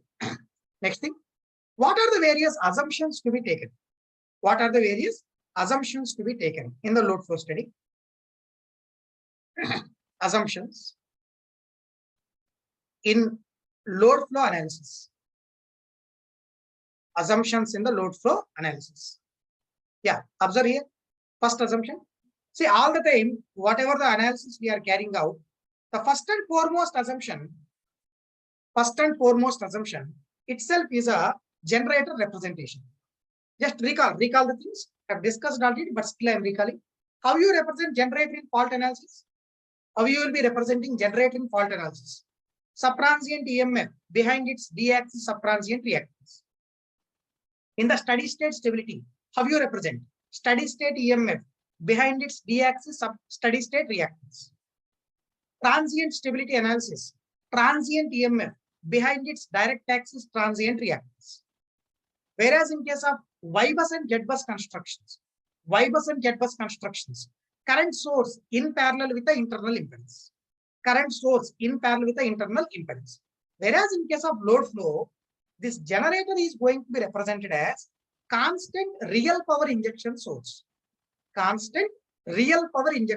source. Sometimes you can call it as constant complex power injection also.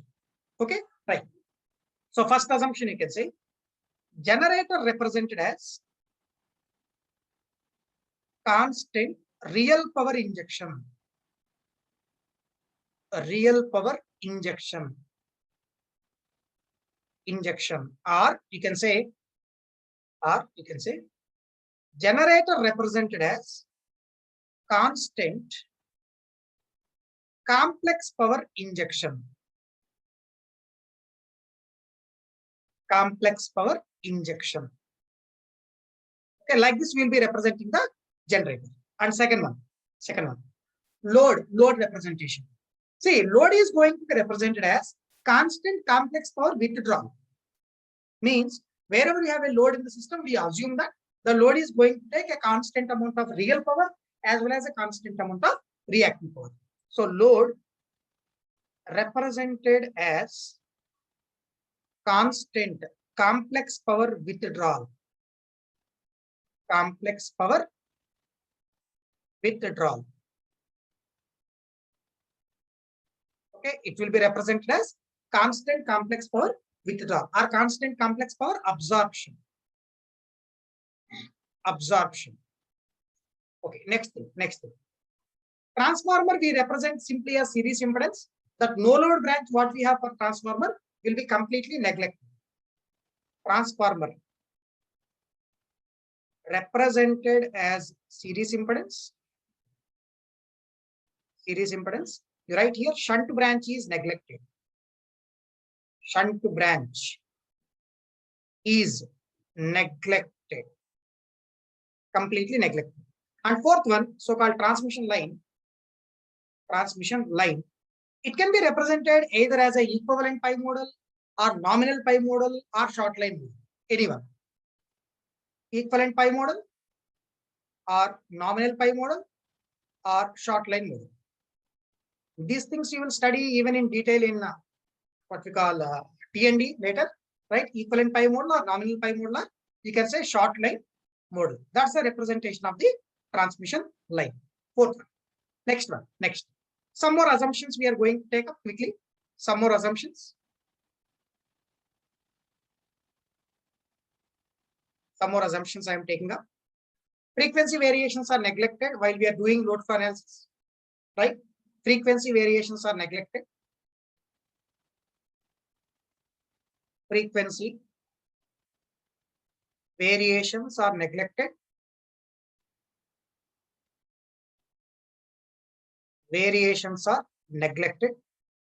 Okay, next one you can say no HVDC links in the system. No HVDC lines. Okay, only AC transmission system we are discussing. Next one, we will be assuming that the three-phase system is a balanced one. So we are doing only per phase analysis. Three-phase system is a balanced one. Three-phase system that is balanced one. So only per phase load flow analysis can be done. Per phase load flow can be done. Load flow analysis can be done. Only per phase load flow analysis can be done, right? Next, you can say once after taking the loads will be remains constant. Once after taking up the load value, load real and reactive power demand, after that we can say the load demand will be constant. Means we are not going to allow any variations in the load as well as a generation while we are doing the load flow analysis, right? No load variations are accepted. Variations are allowed in load flow analysis. While we are doing load flow analysis, you can say, while we are doing load flow analysis, we are not going to allow the load variations. Actually, in fact, if you think about your practical system, whether the load is constant or variable continuously, in your practical system, whether your load is a constant number or variable continuously, it will be a variable number continuously. Yes or no? Right. Variable continuously, but still we are assuming the loads are constants here. In the sense, in my view, definitely this study is an offline study. Offline in the sense, it's not going to take up any load variation what you are making continuously. You give the load as a fixed number and I will conduct the load flow analysis. That's the thing what it is saying. Online study in the sense, whatever the continuous variations in the loads you have, that was incorporated in the analysis. That study we can call as a online study. So basically, our load flow analysis is offline study. But there is one online study. Which is called as state estimation. State estimation is a type of online study. It's a type of online study. In this one, it will take care of the load variations, whatever you are making, along with the generation variations, frequency variations. All these variations are going to be considered in the study. Okay, fine. Anyhow, we are sticking to only load flow analysis right now. Load flow analysis, which is a type of offline study. Now, in the very next step, what I will take is, I'll try to derive the real and reactive power equations. Real and reactive power equations by taking up the complex power expression. Yeah, let's say in the next slide. Basic power flow equations is our heading. Basic power flow equations. Basic power flow equations. Look here. See, this is some N-bus power system network you assume. I'll show you. This is some N-bus power system network. So this is some bus number I we are considering, ith bus. You can say this one. This is some ith bus in the system, ith bus. Generally, listen here. Generally, a bus in the sense, in the power system network, wherever you see bus, node also you can call. What you have at that node? Bus or node, na? What you have at that bus or node? Generally, what element you have? Tell me, please. Simple. A bus or a node, what you have generally? Yeah. Either you have a generator or a load. At a bus in the system, generally, either we have a generator or load, or it may be an interconnection bus between the various networks. Okay. See, physically speaking, bus in the practical system means that bus might be consisting either a generator or a load or no one of these two. Let us assume in a generalized sense. At the ith bus, what we are standing, I have one generator and I have one load also. I have one generator and I have one load. See, this generator is injecting a complex power of SGI. This load, whatever I have shown, downward arrow mark, this is a load which will be demanding a complex power of SDI. First of all, generator complex power SGI, I will write. Generator complex power SGI injection, supply into the ith bus. That is having some real part as PGI plus imaginary part as QGI. PGI plus JQGI is a complex power injected by the generator into the ith bus.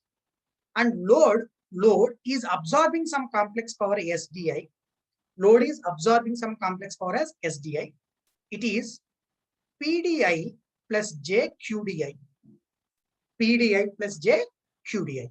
Now tell me, what is a net complex power injected into the ith bus? Net complex power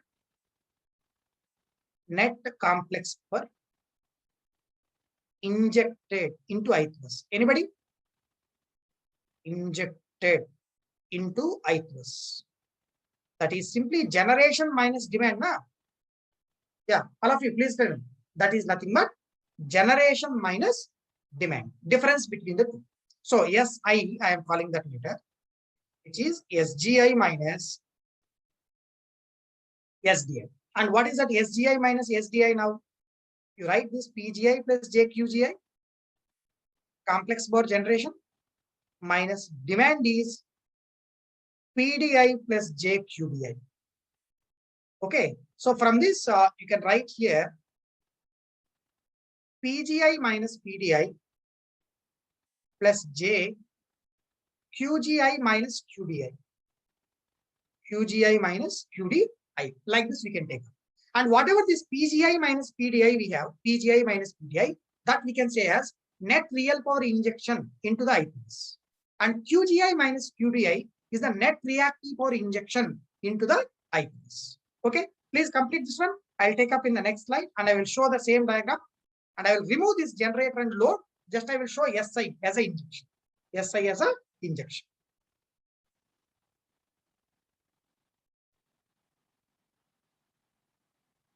So this is that N-bus network which we have taken earlier. And this is a ith bus we are taking up. And this is a net complex power injected SI, which is PI plus JQI, where PI is nothing but generation minus demand. See, if you don't have generation, you keep that PGI 0, it will be minus PDI. Okay. QI is equals to QGI minus QDI. Okay, if you don't have generation, you take QGI 0, you will get that number minus QDI. And if you don't have generator as well as load, no one is there, no generator, no load, then obviously PI is 0, QI is also 0. That's the thing. Simple, very simple thing, very simple thing. So now, let us take in a different manner. Let's take in a different manner. Let's assume that this bus voltage is VI. It's a complex number. Ith bus voltage is VI. It is having some magnitude as well as some angle. VI is having some magnitude as well as some angle. Current injection is II. Bus voltage is VI. Current injection is II. Now, what is the expression for complex power SI in terms of voltage and currents? In terms of voltage and currents, if you write SI will come to be VI into II conjugate. VI into II conjugate we should write. Let me write it. I can say complex power injected into ith bus. Complex power injected into ith bus.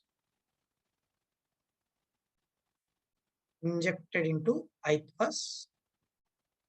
SI. This is nothing but ith bus voltage into ith bus current conjugate. VI into II conjugate you can write. VI into II conjugate. Yeah. See that SI is nothing but PI plus JQI. See, I am taking up conjugate on both sides. Listen, please. Listen. I am taking up conjugate on both sides just for my easiness in the calculation. It is not necessary to take the conjugate on both sides. Okay. So just for the calculation sake, I am taking the conjugate. That's it. There is no other reason behind it. So if I take up SI conjugate here, but you can write this one. It will be VI conjugate into IA. Right? SI conjugate is equals to VI conjugate into IA. What is that ith bus current injection? What is that ith bus current injection? That ith bus current injection, I will try to get it from the Y bus matrix. I'll try to get it from the Y bus matrix. Right? Just you take up this one from bus current injection vector is equal to Y bus into V bus. Bus current injection vector is equals to Y bus into V bus. Okay, just if you want, you can expand it. If you want, you can expand it quickly. I1, I2, and so on up to II, and so on up to IN here. N currents here. I1, I2, and so on up to IN. And you have Y bus here. Y bus elements you will get. And you have voltages at various buses like V1, V2, and so on up to Vi, and so on up to Vn. Something like this you can get. Just observe the thing. I am saying only this one. Yi1, Yi2, and so on, Yii, and so on, Yin. Like this you get a number of elements here. Number of elements. So I think all of you getting this matrix already we have discussed. Already we have discussed about it. Now you take up only the current injection at the ith bus, so-called II you pick up. Okay, that II you substitute back into that SI conjugate equation. Okay, then we will try to take up that expansion and all, and we'll try to write the real as well as a reactive powers. So ith bus current injection, if you want to write from the Y bus definition, II is equals to Yi1 V1 plus Yi2 V2 plus so on Yin Vn. Simple. Leave it. Sufficient. Yi1 V1 plus Yi2 V2 plus and so on up to Yin Vn. You can say. And this we will rewrite. This we will rewrite as sigma as a summation. Sigma k equals to 1 to n Yik Vk. K is varied from 1 to n. K is varied from 1 to n. Yik Vk. So you get n numbers there. Yi1 V1 plus Yi2 V2 plus and so on up to Yin Vn. This is that ith bus current injection. Ith bus current injection. Now you substitute this ith bus current injection into the SI conjugate equation. Into the SI conjugate equation. Therefore, SI conjugate is equals to Vi conjugate into sigma k equals to 1 to n Yik Vk. Sigma k equals to 1 to n Yik Vk. Simple, simple. Simple expansion. Simple expansion. Sigma k equals to 1 to n Yik Vk. That k is varying from 1 to n. So you can have k equals to 1 means Yi1 V1. K equals to 2, Yi2 V2. K equals to 3, Yi3 V3. Like that. See, this Vi conjugate term, whatever you have outside, actually in the sigma you have n numbers, right? N numbers. Each and every number is multiplied with this voltage. Vi conjugate. With Vi conjugate, each and every number in this sigma will be multiplied. Rather than that, simply use move this Vi conjugate into sigma. Vi conjugate value into sigma. So it will come to be sigma k equals to 1 to n Vi conjugate Vk Yik. Sigma k equals to 1 to n. Sigma k equals to 1 to n. Vi conjugate Vk Yik. Like this we are going to get. Okay. Now these are complex numbers. Particularly that voltage Vi Vk are phasors. Yik is a complex number. Voltages Vi Vk are phasors. Yik is a complex number. Let us introduce a notation now. Let us introduce the notation. Let ith bus voltage Vi, ith bus voltage Vi, I will write it as mod Vi at an angle delta I. Delta is a symbol I am using for voltage angle. Delta is a symbol I am using for the voltage angle. Obviously, Vk will be written as mod Vk at an angle delta K. Vk will be written as mod Vk at an angle delta K. And whereas Yik will be written as modulus of Yik at an angle of theta Ik. Yik is equals to mod Yik at an angle of theta Ik. Like this you will write. So admittance matrix element angle I am taking as theta. Admittance matrix element angle I am taking as theta. Voltage angles I am taking as delta. Let us substitute these things in the SI conjugate equation. SI conjugate equation, then I will expand it. Complete it first. I will move to the next slide to take up the SI conjugate. SI conjugate.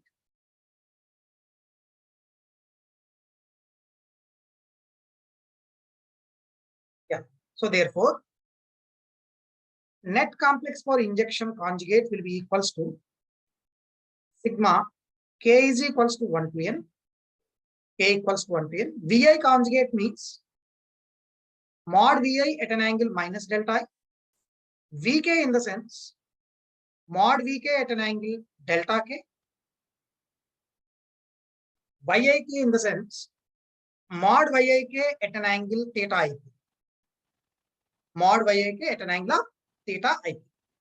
Clear? Right. So this you can keep as sigma k equals to 1 to n mod vi mod vk mod yik. Angle will be theta ik plus delta k minus delta I. Mod vi mod vk mod yik at an angle of theta ik plus delta k minus delta I. What is that SI conjugate? SI conjugate is nothing but Pi minus JQi. Because already we have taken SI as Pi plus JQi, right? SI we have taken as Pi plus JQi. Conjugate if you take, that will be Pi minus JQi. Take up the real part as well as imaginary part, that will give you net real power injection into ith bus, net reactive power injection into the ith bus. Okay, so net real power injection into the ith bus is sigma k is equals to 1 to n vi vk yik cosine of the angle cos theta ik plus delta k minus delta I. That's the real part, so called the real power injection. Net reactive power injection is sigma k equals to 1 to n vi vk yik sine of theta ik plus delta k minus delta I. Like this you are going, right? So these are the net real and reactive powers injected into the ith bus. Net real and reactive powers injected into the ith bus. Clear? Net real power injection into the ith bus as well as net reactive power injection into the ith bus. Now, this minus sign is missing. Should not forget about this minus sign. Because minus Qi is this equation. Sigma k equals to 1 to n vi, vk, yik and so on, right? But Qi in the sense, you should move that minus sign to that sigma.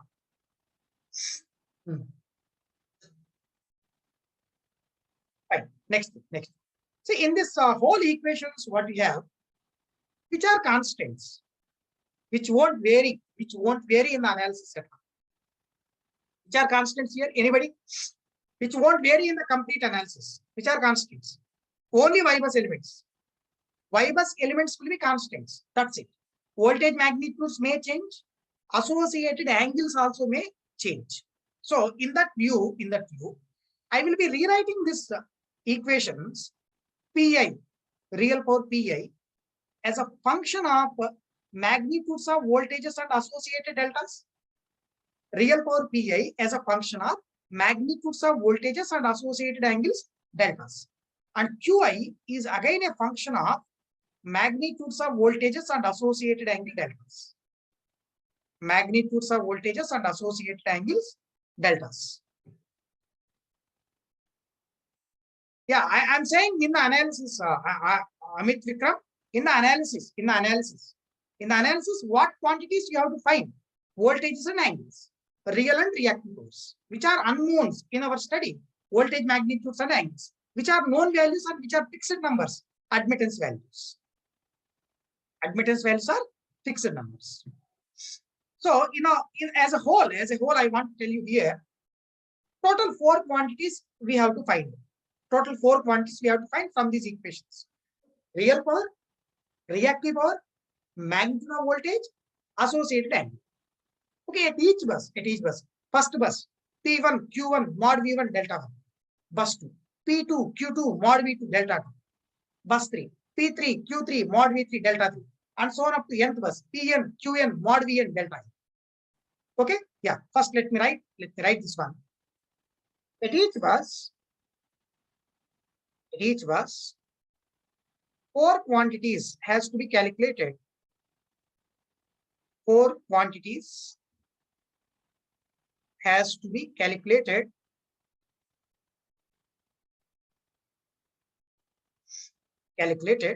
So these are nothing but real power, reactive power, magnitude of voltage, associated angle at each bus. Hey, Vishnu, wow, just listen to my words, what I am saying you.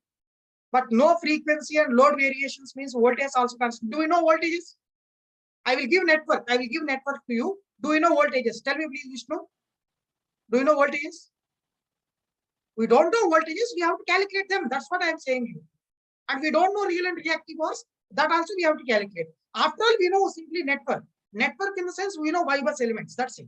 Unless otherwise we don't know any information about the real power, reactive power, mod V, delta right now. Right now.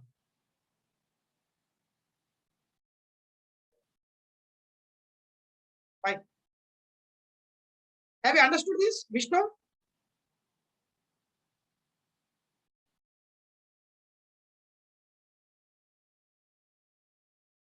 Yeah. See, particularly, as you have written, real power is a function of V and delta. Reactive power also is a function of V and delta. I will be calling this mod V and delta as states of the system. States of the system, right? So you write that statement also. Mod V comma delta, these are known as states of the system. States of the system. States of the system. Just keep this statement aside from our discussion. States of the system. Next. Moreover, how are these two equations to you? P and Q equations. How are these real and reactive power equations looks to you? Whether these are linear equations or non-linear. Whether these are linear equations or non-linear. Definitely non-linear because you are finding this cosine of angle deltas, sine of angle deltas. So these two equations are non-linear algebraic equations. Non-linear algebraic equations. Okay, let me write. Power flow equations are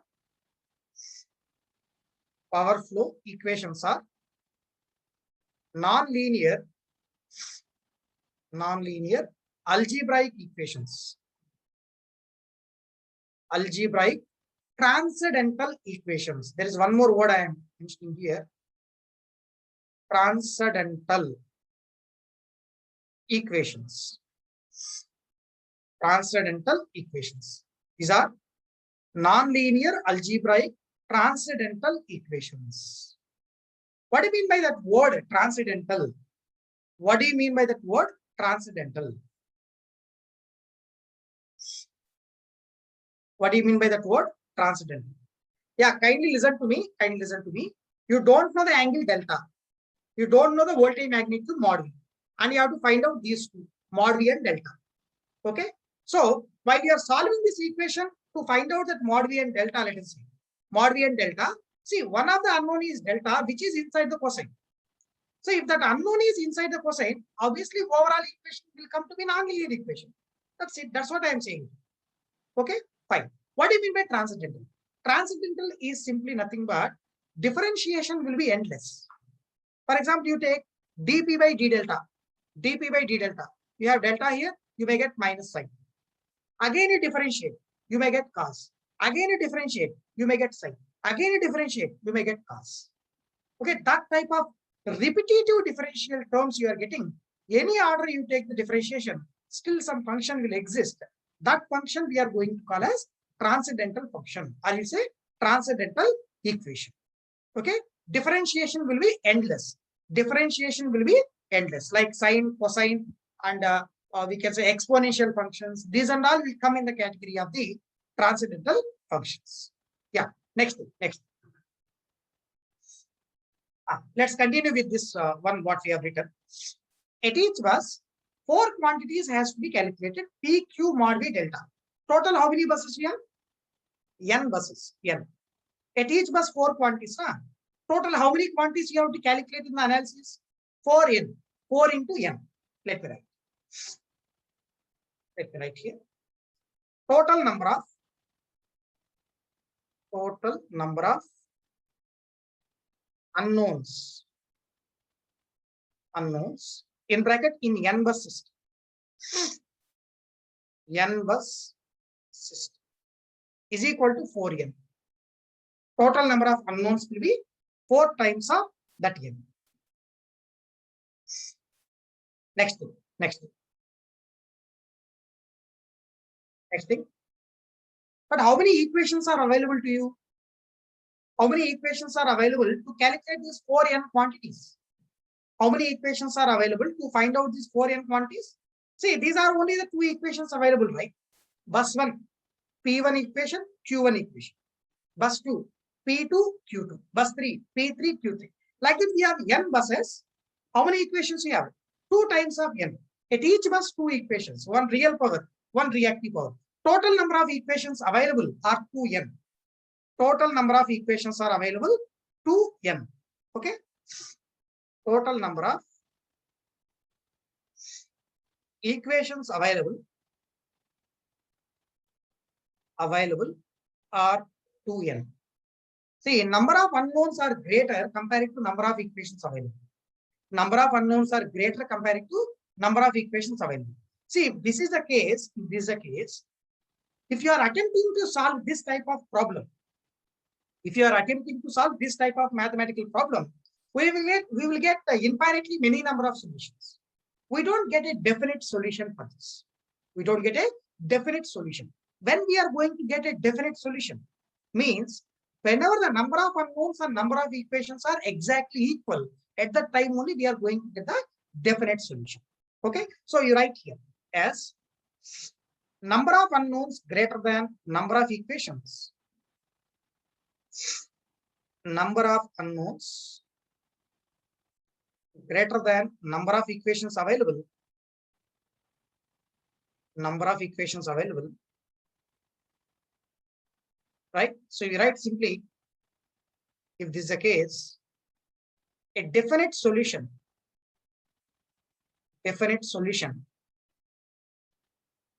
can't be achieved.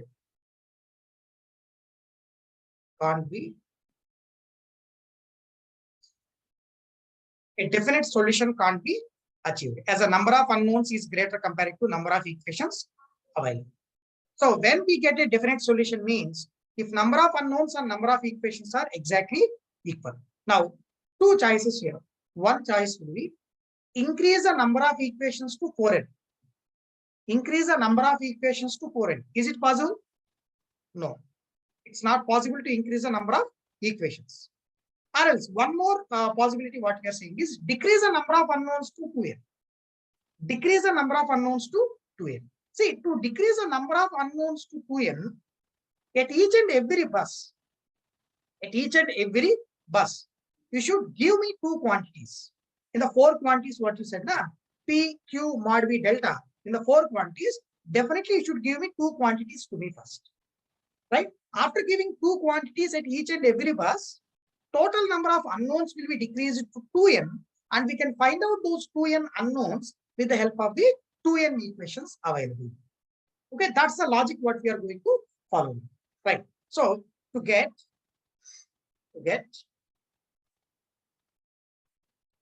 a definite solution,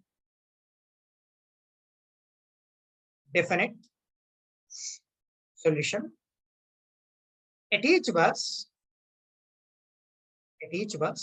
two quantities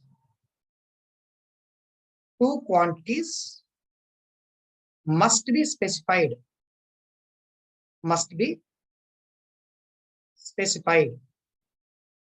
Such that total number of unknowns will be reduced to 2n. Total number of unknowns will be reduced to 2n in bracket, which are equal to number of equations. Which are equal to number of equations. Equal to number of equations. Then definitely we are going to get the finite solution. See, what quantities you want to specify at the buses now?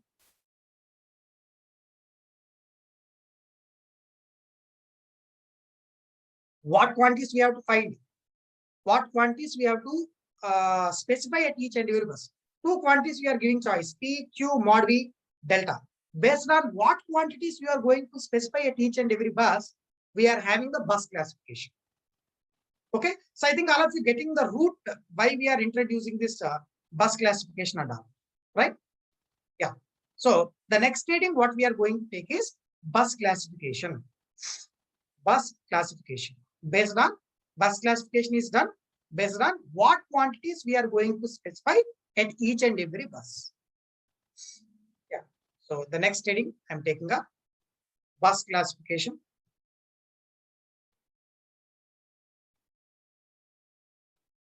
Bus classification.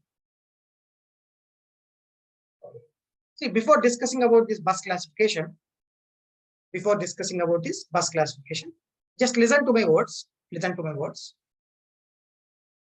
I have one network. Some network we have, something like this.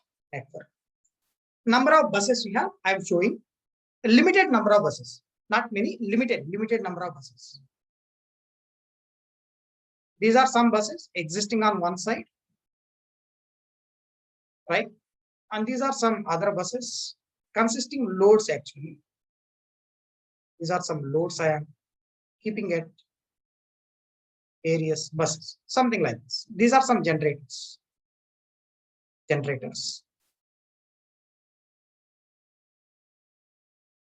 Okay, let's take only three generators.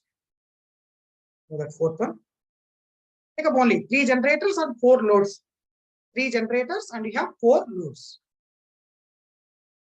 Listen, stop writing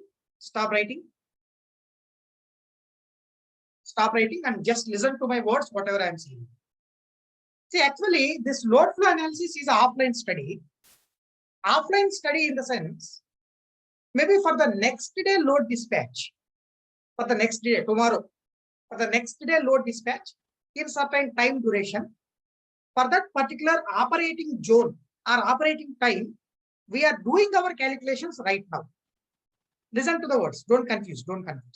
Next day, from 10 a.m. to 11 a.m.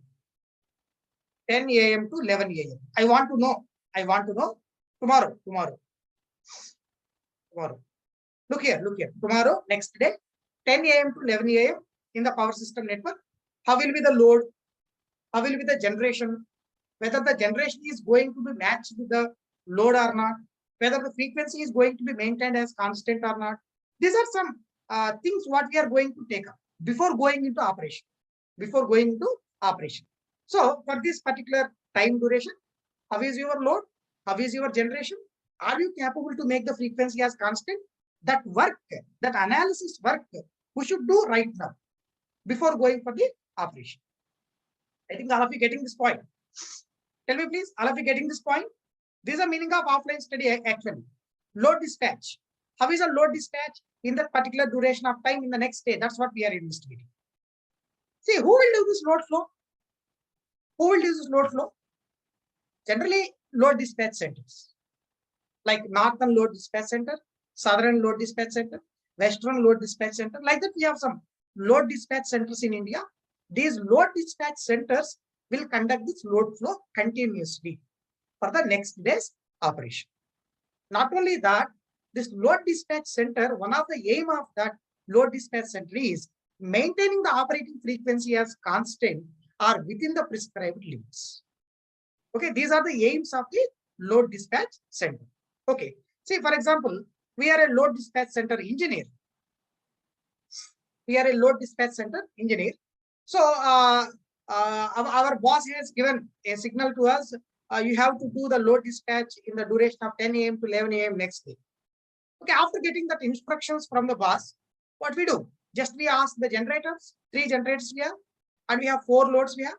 Just I will contact these 3 generators. Please tell me how much power you are capable to generate in this time duration. I will ask these 3 generators. I will ask these loads also. 4 loads you have now. These 4 loads also, I will ask what are the demands in this particular duration of time. Please tell me. Okay, they have provided the data like this. Listen. This first load said that I need a demand of 100 megawatt in that duration. I need a power of 100 megawatt from your system. This load said that I need a load of 50 megawatt. This load said that I need a load of 80 megawatt. And this load said that I need a demand of 90 megawatt. Like that, the loads has said this much amount of real power demand we want. Generators will say how much power they are capable to generate. Like, First generator is saying that I was capable to supply 150. Second generator is saying that I was capable to supply 80. Third generator is saying that I was capable to supply 50. I was capable to supply 50. Okay. So as a load dispatch center engineer, I got the generation data, load data. Immediately what you do? Tell me please. Immediately what you do? Sum of the load, sum of the generation. Check whether these are matched or not. Whether these are going to be matched or not. Yes or no? Yeah. Now, what is summation of this load? 150 plus 80, 230. 230 plus 90, it will be 320 megawatt. Total load is 320 megawatt. Don't write. Just listen. Now is the total generation? 280 only. Total generation, that generator said that we are capable to supply 280 megawatts, but load is demanding 320 megawatt. What is the remaining number? What is the change? What is the change? Please tell me. 40 megawatt. Change is 40 megawatt. Means the generation should be increased by 40 megawatt. Then what I do is immediately as a load dispatch center engineer, I will ask one of the generator, or I will ask simply 3 generators we have. I will send information to the 3 generators. I need excess 40 megawatt. I need excess 40 megawatt generation. Please tell me who are capable to generate it. Let us say this generator is accepted to supply 20 megawatt. So it has raised to 100. And this generator accepted to supply remaining 20 also. And this is 70 megawatt. Now, if you take up total generation 320 megawatt, total load 320 megawatts. All of you getting? All of you getting this? Please tell me. Total generation 320. Total load is also 320. Both are exactly equal. Both are exactly equal. Let us say in that next day, 10 to 11, we entered into operation. Listen to my words, please. Listen to my words. We entered into operation, but we are missing one thing, that there is some power loss in the network, right?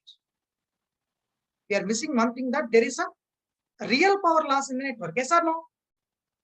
Yes, there is some real power loss in the network. Who has to supply this real power loss? Obviously, one of these generators should supply, na? Or these generators should supply. But without thinking about power loss and all, just we have matched the generational load. Just we matched the generational load and we entered into operation. But there is some power loss in the system. Power balance has not satisfied. As a power balance has not satisfied, definitely frequency of operation will be definitely falls down. Frequency of operation will fall down. That's the problem what we are going to face if you don't consider the loss in your dispatch scheduling. Don't consider the power loss in your load dispatch or dispatch scheduling. Definitely the frequency of operation will fall down and it may cause some sort of severe issues in the system. Following all of you? Yeah, please tell me. Yeah. So in that view, what I want to tell is, before entering into the operation, I should calculate power loss. Listen my words, please. Listen my words, please. I should calculate the value of power loss. Not only that power loss calculation, one of the generators should supply the power loss definitely. One of the generators should supply the power loss definitely. Which generator we will ask? Tell me which generator? 1, 2, 3. Which generator we will ask to supply the power loss? Anyone? That's your wish. That's your wish actually. Which generator will ask? Tell me your wish. Let us ask generator 1. Let us ask the generator 1. So I'll say this generator 1 already accepted to supply 150. Already accepted to supply 150.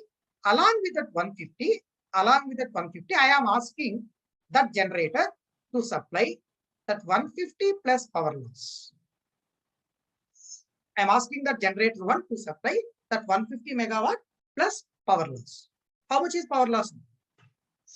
How much? How much is the power loss? Tell me, please. All of you, please tell me.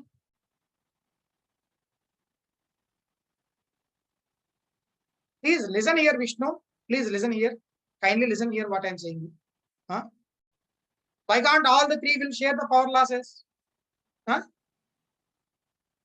Just listen here what I am saying, Vishnu. Do you know that power loss? Tell me, Vishnu, do you know that? If you know that power loss, then you bifurcate the power loss between the three. That's okay. But you don't know the power loss now. You don't know the value of power loss right now. That's the issue. Yeah. How to calculate the power loss value? To calculate the power loss value, I have to do network analysis in a simple manner. Is it correct or not? To calculate power loss, I have to calculate current flow in the resistors. I square into R is the power loss. Yes or no? We should know how much is the current flow in the system. How about the voltage in the system? All these things I should know, right? So for that purpose, I have to do network analysis on the system. I have to do network analysis on the system to calculate the power loss. That itself is a load flow analysis. What we are doing. That itself is a load flow analysis. What we are going to carry. All of you getting my words? I don't know whether you have understood this statement or not. This is a place exactly where you get what is the exact way of doing the load flow analysis. What is the exact aim of doing the load flow study? Yeah. Clear? Please kindly respond.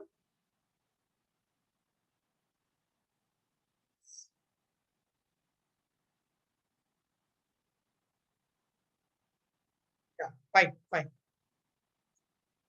Listen.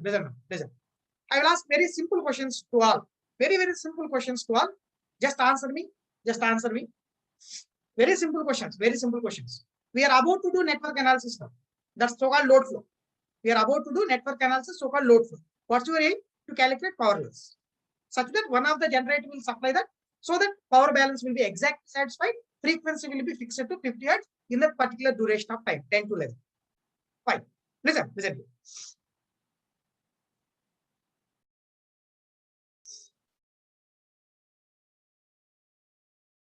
Yeah.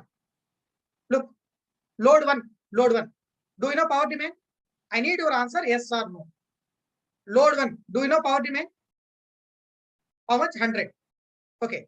Next one. Number. Load 2. Do you know power demand? How much? Load 2 power demand is how much? Load 2 power demand 50 megawatt, you know. Load 3 power demand 80 megawatt, you know. Load 3 power demand 80 megawatt, you know. Load 4 power demand, I know, 90 megawatt. Load 4 power demand 90 megawatt, I know. Next one. Generator 3 power generation, how much? Generator 3 power generation, how much? Tell me. 70 megawatt, I know it. Generator 2 power generation, how much? Generator 2 power generation, how much? 100 megawatt, I know. What is generator 1 power generation? Generator 1 power generation, how much? Generator 1 power generation, how much? Generator 1, that we don't know. Generator 1 power generation, we don't know. Yes, Tangeshwaran, 150 plus loss is okay. That loss is unknown, right? So definitely this G1 power generation, we don't know. G1 power generation, we don't know. Yes or no? That we have to calculate. See, actually, one of the bus in the system, maybe it's a generator. Bus. One of the generator bus in the system, we are sacrificing. Just we are leaving that bus free to balance the power flow. In the system. Right? Such that bus should supply whatever the excess demand you have, as well as whatever the power loss you have in the network. As a whole, it should supply. That bus should supply. That bus we are naming as slack bus. That bus we are going to name as slack bus. I don't know whether you have followed this or not. That bus we are going to call it as slack bus. Okay?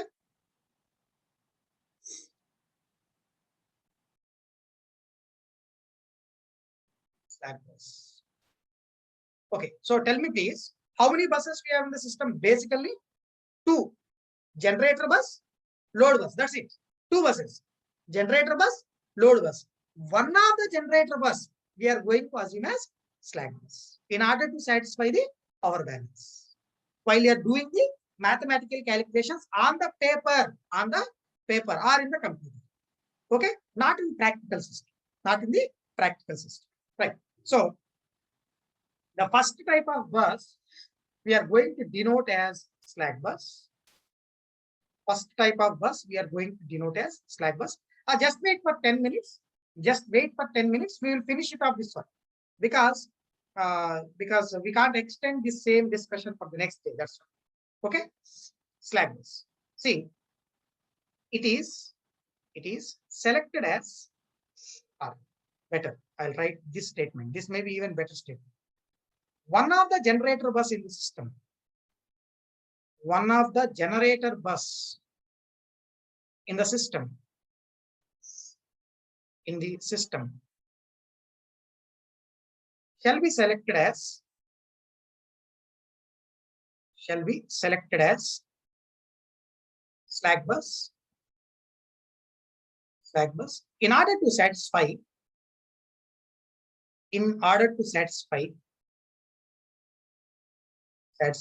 power balance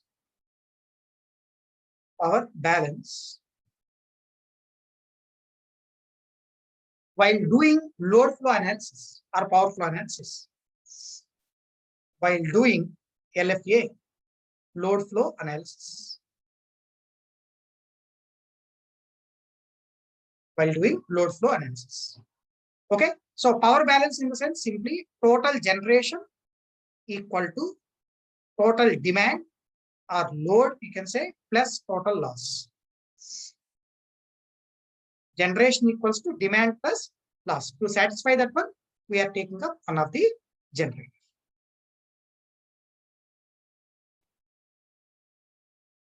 Next thing. Which generator you select generally as a slack generator? Slack bus can also be called as slack generator. Slack bus can also be called as slack generator. If the option is given to you, generally, which of the generator we select as a slack generator? Whichever is having highest rating. That's a general preference. It's not a mathematical restriction. Whichever the generator is having highest rating, that generator we are going to select as a slack generator, right? Generally, highest rating generator selected as slack generator.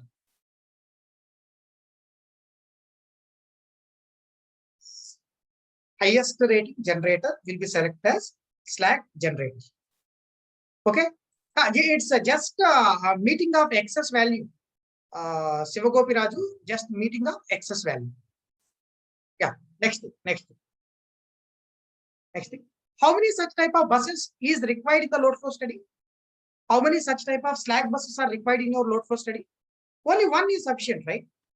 Only one slack bus is sufficient. So in a load flow analysis, only one slack bus should exist. Only one slack bus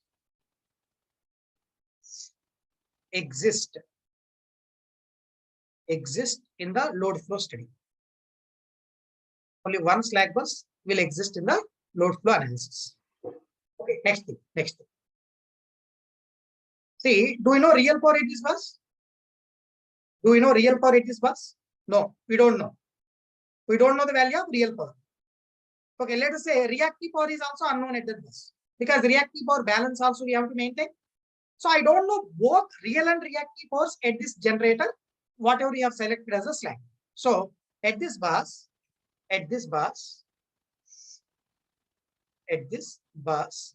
P and Q are unknowns. P and Q values are unknowns. Right? At this bus, we can say real and reactive power values are unknowns. See, but you say in the earlier discussion, we said to make up the number of equations and number of unknowns as equal exactly. Number of unknowns and number of equations as equal exactly. I say that you should specify at least 2 quantities at each and every bus, irrespective of the name, whatever it is you take for that. Any bus you consider, definitely you should give me 2 quantities at that bus. See, already you are saying real and reactive powers are unknowns. Then how should be that mod V and delta? How should be that mod V and delta? definitely you should provide it.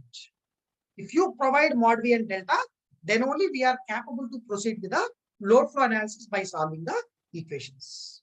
All of you getting this one? Please tell me. Right? So therefore, mod V and delta must be given or must be specified at the slack bus. So I can say these two values will be known numbers. Mod V and delta will be known numbers, whereas P and Q are unknown numbers at this particular bus what we have selected. Okay. Next thing.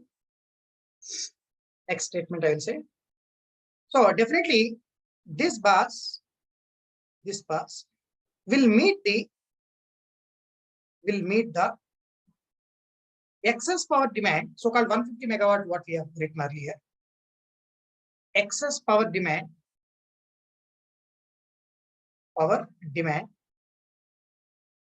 and power loss in the system. Power loss in the system.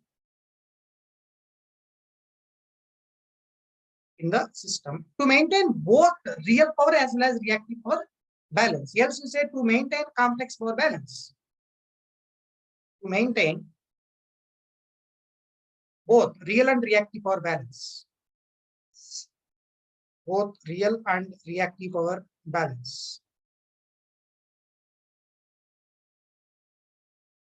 Reactive power balance. Okay, this bus will meet the excess power demand and power loss in the system in order to maintain both real and reactive power balance. Already we have written this statement.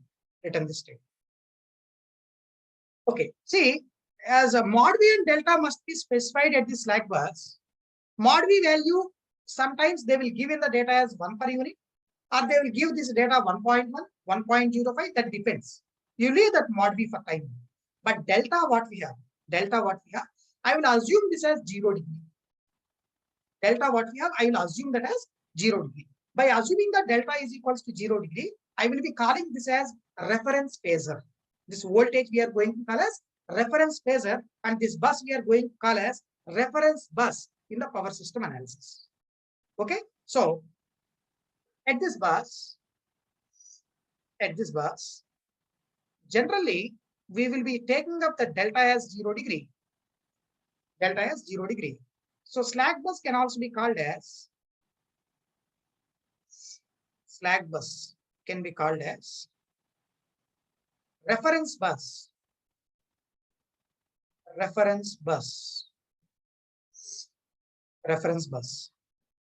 also be called as reference bus. One more simple question to you. Simple question.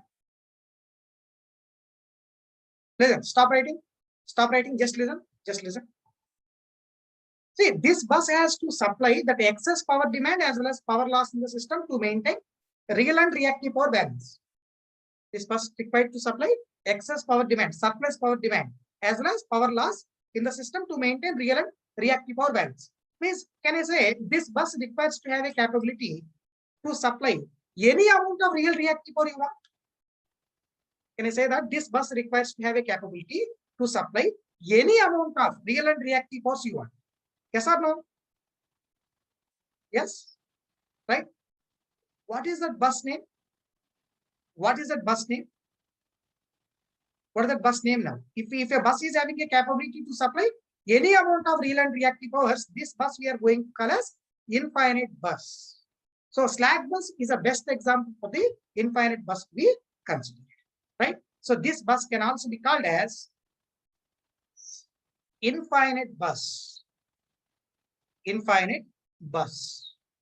Okay, else this bus can also be called as swing bus. Because this is a reference with respect to what? Remaining all bus voltages or rotor angles will be swinging. Okay, yeah. Next. Very simple thing I am saying you.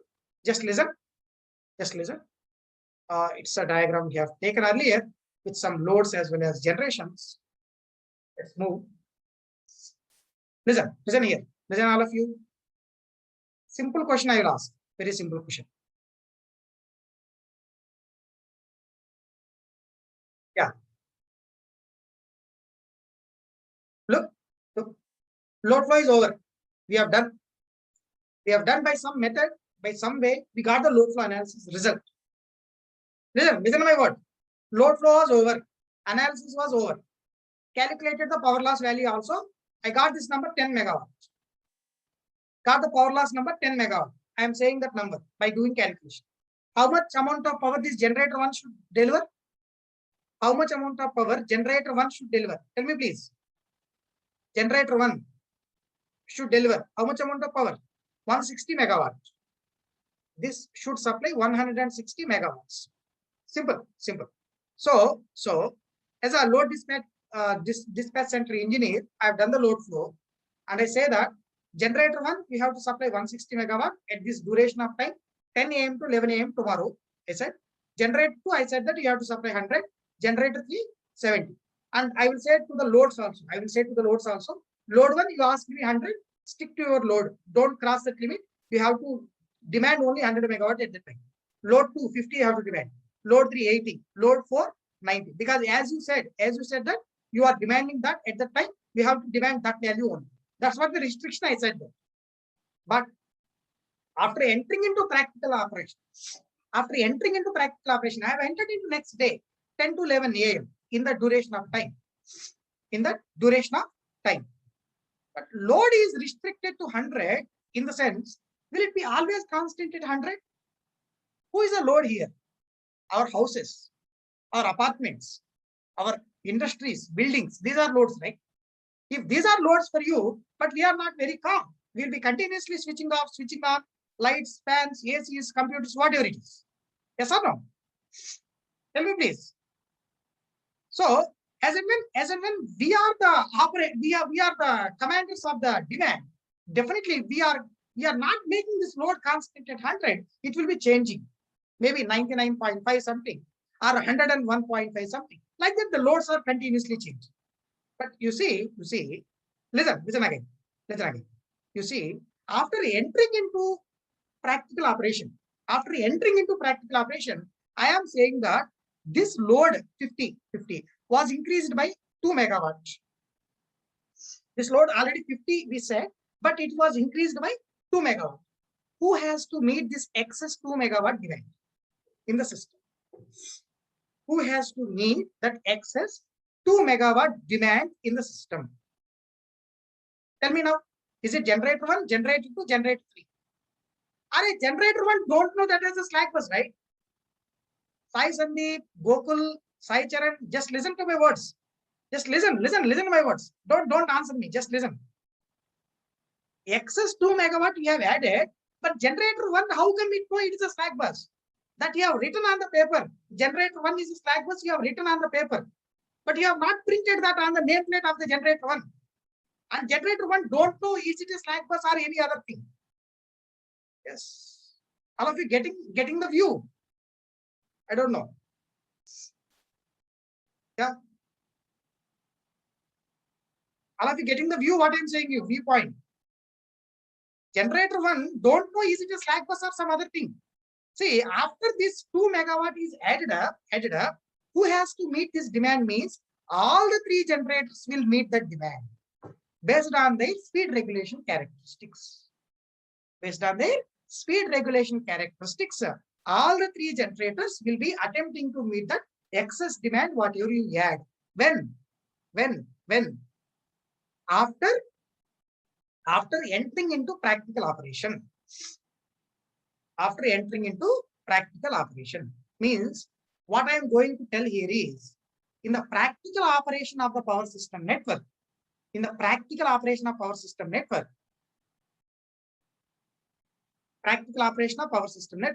have any meaning of slack bus?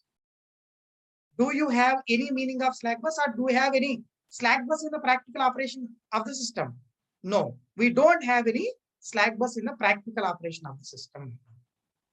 Slack bus is a simple theoretical study. It is on the paper while we are doing the load flow analysis. Just for the sake of power balance, we are creating it. We are taking it. It's a simple mathematical term. Slack bus is a mathematical term. Okay, that's what I was interested to tell after drawing this diagram. Okay, so I will say here, there is no practical existence. There is no practical existence. Practical existence for slack bus. There is no practical existence for the slack bus. So during operation,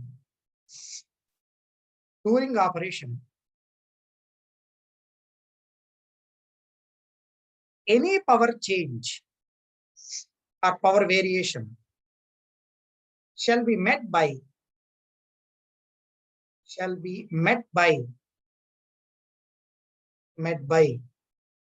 all the generators existing in the system. All the generators existing in the system. All the generators existing in the system. Clear? So this is about the slack bus. Remaining how many buses we have? 2 buses only. Generator bus, load bus. Physically speaking, 2. Generator, load. One of the generator bus, we have taken a slack. Remaining 2 will be there. Generator bus, so-called load bus. Okay. So in the next class maybe in the next Sunday it will be. Sunday maybe from 7 a.m. to 12 p.m. we will be taking up the class. Till the time we finish the syllabus. We are going to take the class on the next Sunday, immediate Sunday. That means it is 15th, 16th, 17th July. 17th July. 7 a.m. to 12 p.m. we will be taking up the F&S class or till the completion of the syllabus. Whatever the time it will take, we will finish the syllabus. Okay. Again, evening you have one more class, I think 5 p.m. to 9 p.m.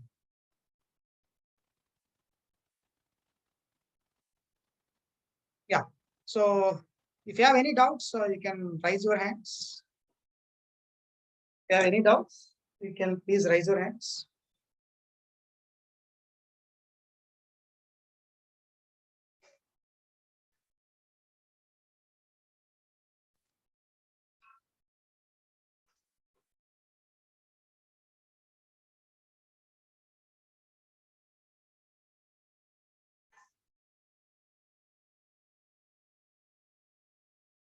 Acharan Reddy.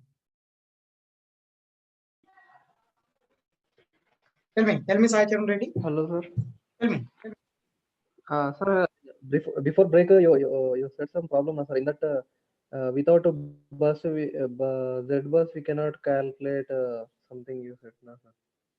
No, without Z bus, we can't do the fault analysis. But in that problem, we did by like networks, no, sir.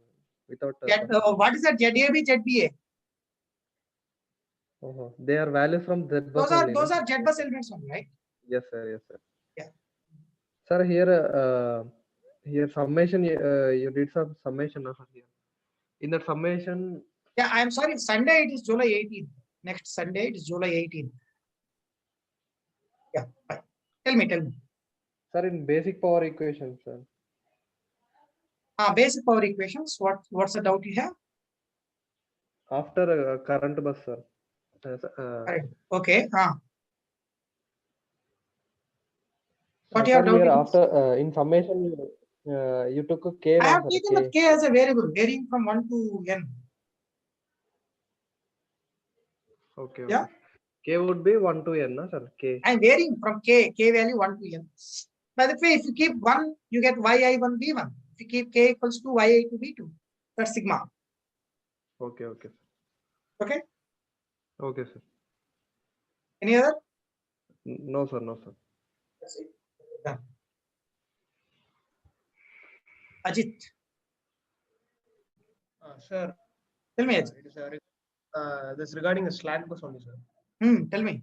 Sir, the slack bus, so whatever this engineer could anticipate that he will take as that losses he'll account into one of the highest rated machines and he'll assume it as slack bus. But in Yes. reality, based on the We load don't changes, have slack bus. all the three machines will run. All the three machines will take care of anything. Any And, sir, change, any power change. And this delta equal to 0, that reference is like arbitrarily we are taking it as 0 or. See, we have to start our analysis at some point, right? Okay, sir. That's the point, angle at which we are starting. With respect to that, I am saying the remaining bus voltage angles. All right, sir. Means, can you tell me, do you know remaining bus voltage angles? No, sir. No, that we have to calculate. So we Means need some delta you know reference. at only one bus. That you have assumed as 0 reference. Okay. Yeah, as you have assumed as reference, you know that number, right? Yes, sir. Then remaining all angles we have to calculate with reference of that. Okay, sir. And sir, and this calculation of this post-fault voltages for three-phase. Hmm. In this had the like in previous and transient stability and all, we literally remove the fault before. Actually, Vishnu, I said this many times, but still I am saying again. What do you mean by post fault? In fault analysis is during fault. Okay, sir. Terminology. Okay. In the transient stability analysis, post fault means after clearing the fault by opening breakers. Okay, sir. So there is no term such as during the fault in fault analysis. No, you can call even fault analysis during fault also, no issue.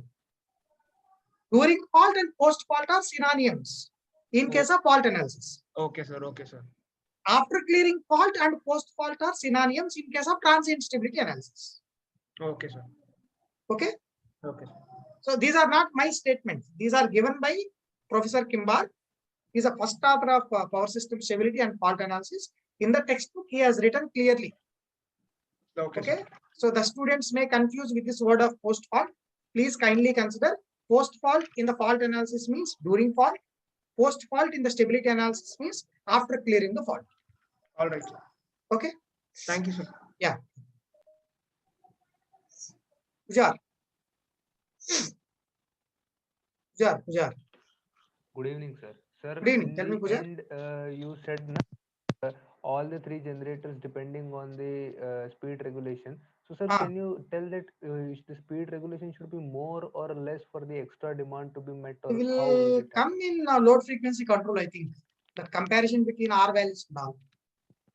Okay, sir. So we It will come can't. in speed. It will come in that what we call load frequency control. And for your information, if you want, whichever the generator is having lowest value of speed regulation, that will meet the high demand. Okay, sir.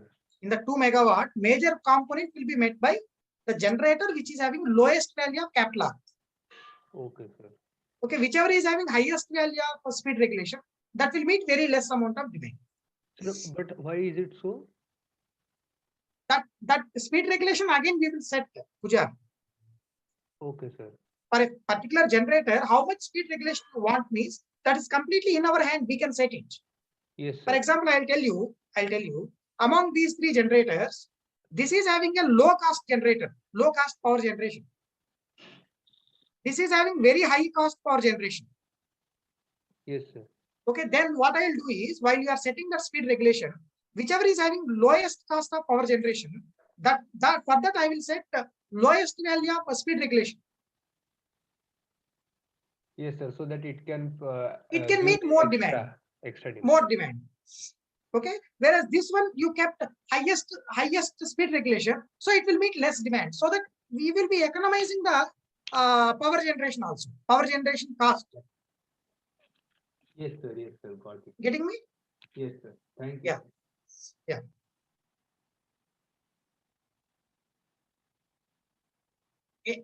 Imtiaz. Tell me, Imtiaz. Good evening, sir. Good evening.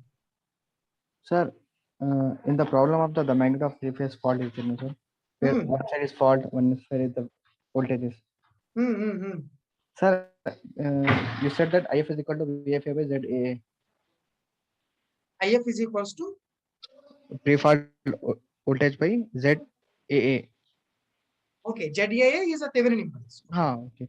Sir, we can directly take no, sir. IF is equal to minus of 10 J because of the fault current is injection into the Okay, system. see.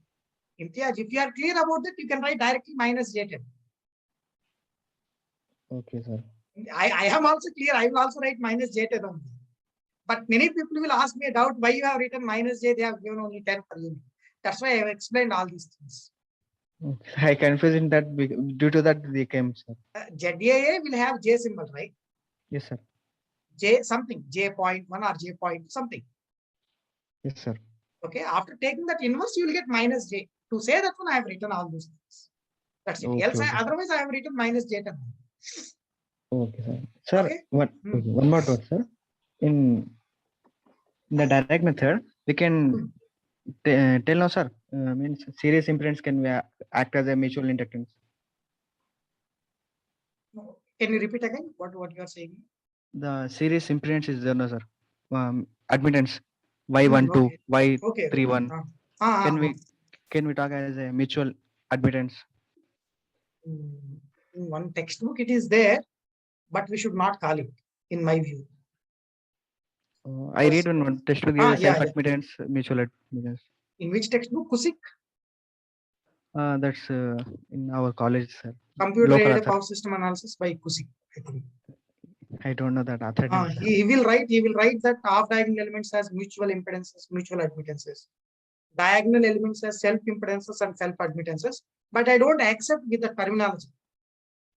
I confusion because of the singular Don't singular use the method. terminology. Don't use the terminology. Okay, sir. Okay, half diagonal elements called as transfer impedances, transfer admittances. Yes, sir. You should not call, if you are calling them as mutual between what? You're saying mutual, okay. Mutual between what? Between two generators. What is two generators there? What are the two generators? Two buses. Between two buses. What do you mean by mutual between two buses? I'll call that as transfer impedance, right? Yes, sir. Transfer impedance means what? If you keep current source at one bus, finding voltage at the other bus, response to excitation ratio is called as transfer value. Oh, yes. Okay, so better you call that with a network theory terminology only. Transfer impedances, transfer admittances as half diagonal elements, diagonal elements as driving point impedances and driving point admittances. Okay, sir. Sir, one more, sir. In this, can we take as a in 150, 80, 90 megawatt is sir? For meeting that load, can we disturb the 90 megawatt at the load side, no, sir? If you want, actually, listen. For example, see, as a load dispatch center engineer, I want to meet the load demand all the time. Yes, sir. Yes or no? But I don't ask the load to reduce your demand initially. Okay. Yes, sir. Listen to me. For example, generator said that I was capable to supply 280, but my load is demanding 320 megawatts.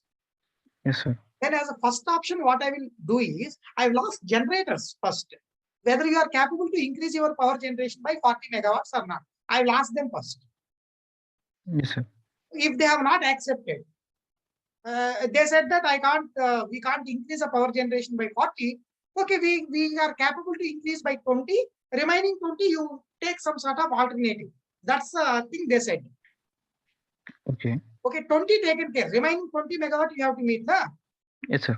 To meet the 20 megawatt extra, I will think of the standby generator, anything we have. Yes, sir. Do we have any standby generating station? That we will search. Diesel generator set, or we have anything like gas power plant we have, whether it is capable to supply that extra 20 megawatt, that I will search first. Okay?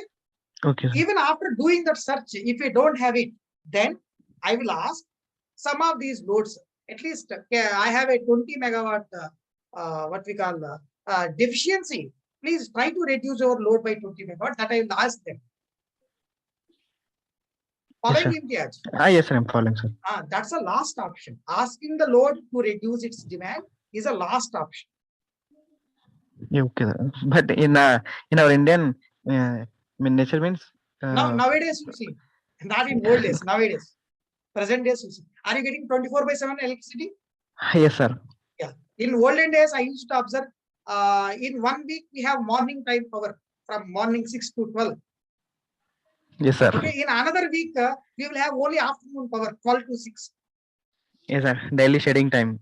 daily shedding time. Why? In the sense we have a deficiency in the power generation. Yes, sir. Now we are comfortable at our power generation level. There is no deficiency. Okay, sir. Yes, sir. I got. Okay, now we are getting 24/7 power, and still we are getting power cuts. Why?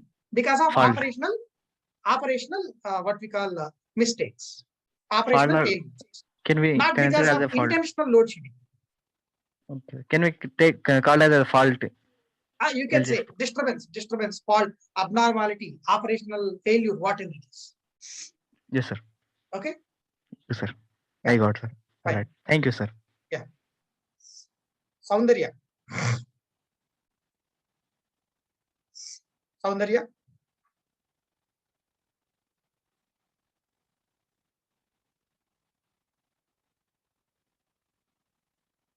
Soundarya, are you there? Hello, sir. Tell me, Hello, Soundarya. sir. Tell me. Sir, Z bus equals to inverse of Y bus, not equals to occurs false, sir.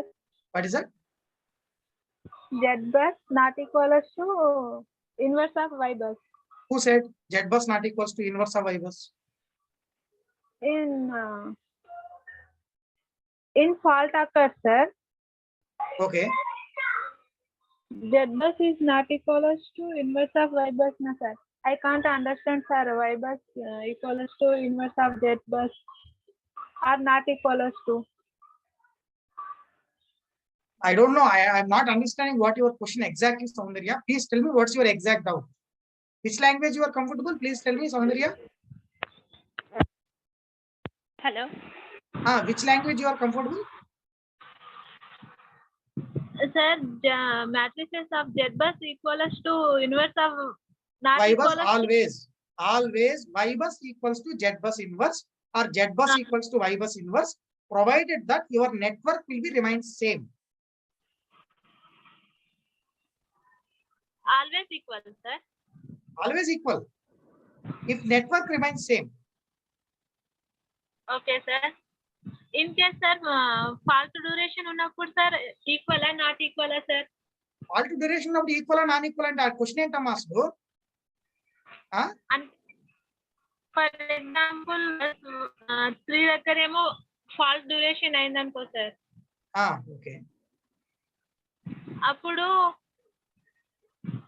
Sir ఒకసారి notes refer చేసి అడుగుతాం, sir. అంటే ఏంటంటే మీ doubt ఏంటంటే Z bus I will be calculating for fault analysis. One statement. Y bus I will calculate for load flow analysis. Okay. Whether inverse of that Z bus what you calculated earlier will give this Y bus or not? Okay, sir. It won't give. Why? In the sense, initially you constructed Z bus for fault analysis, na? There you considered the reactances as subtransient reactances. Okay, sir. Okay, but while you are doing load flow, you have taken steady state reactances. Okay, sir. So network is changed, right? Network numbers are changed, right? If network's numbers are changed, for one network you calculated Z bus, other network you calculated Y bus, how come you get one matrix inverse will give the other matrix? How you will get? Getting me, Soundarya, what I am saying you? Repeat, sir, one.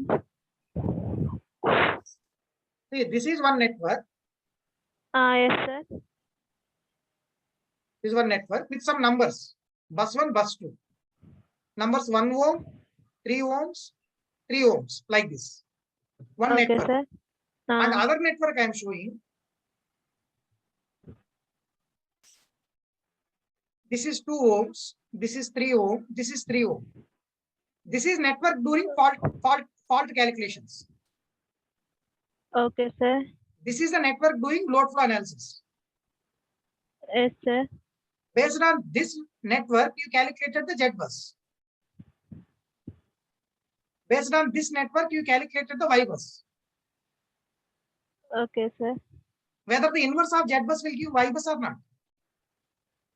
Yes, sir. Why? Network is changed, right? Network only changes network. Network only changes. What? That is the question here. If network is getting changed, how come inverse of one matrix will give other? Following? Yes, sir. Yes, sir. No, I don't think so. You are not understanding this exactly. Do one thing, Soundarya. Soundarya, Yes, sir. you take this network, first network, as a first question. It's the second question. Okay, sir. First Okay. question, you calculate Z bus. Okay, sir. Second question, you calculate Y bus. Yes, sir. You find out inverse of this Z bus will give Y bus of this network, not Y bus of the other network. Yes, sir. You find Z Y bus bus of this one as Y bus inverse. That is Z bus of this network, not the previous network. Okay, sir. Okay. I don't know whether, I think you have not understood this one exactly. Tell me, ask me if you have any doubts, Soundarya. Oh, this one confused sir. Here. Calculation work. అంటే ఇక్కడే confuse అవుతుంది అది కాదమ్మా, Z bus ఒక network calculate చేసావు నువ్వు, Y bus వేరే network కి క్యాలిక్యులేట్ చేసావు. నాకు నేను Z bus equals to Y bus inverse కదా అంటే ఒక మ్యాట్రిక్స్ ఇన్వర్స్ కనుక్కుని ఇంకో మ్యాట్రిక్స్ వస్తుందా? రాదు సార్. అదే కదా నేను చెప్పేది ఇప్పుడు. అదే ఓకే నువ్వు సార్. ఒక నెట్వర్క్ తీసుకొని ఆ నెట్వర్క్ Z బస్ కట్టావు, ఓకే సార్. దానికి ఇన్వర్స్ కనుక్కో, Z బస్ కి ఇన్వర్స్ కనుక్కో, yes సార్. Y బస్ వస్తుంది. ఆ Y బస్ దేనికి? ఆ నెట్వర్క్ కే. నెట్వర్క్ మార్చేసి ఆ నెట్వర్క్ Y బస్ వస్తుంది అంటే ఎట్లా వస్తుంది అది? Okay okay sir. అర్థమైందా? yes సార్. Okay sir. Yeah, Yugashri.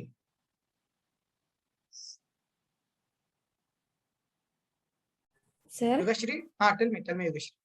sir, zero matrix is under the Zero matrix is a sequence. different thing. That's a null matrix that you study in your linear algebra.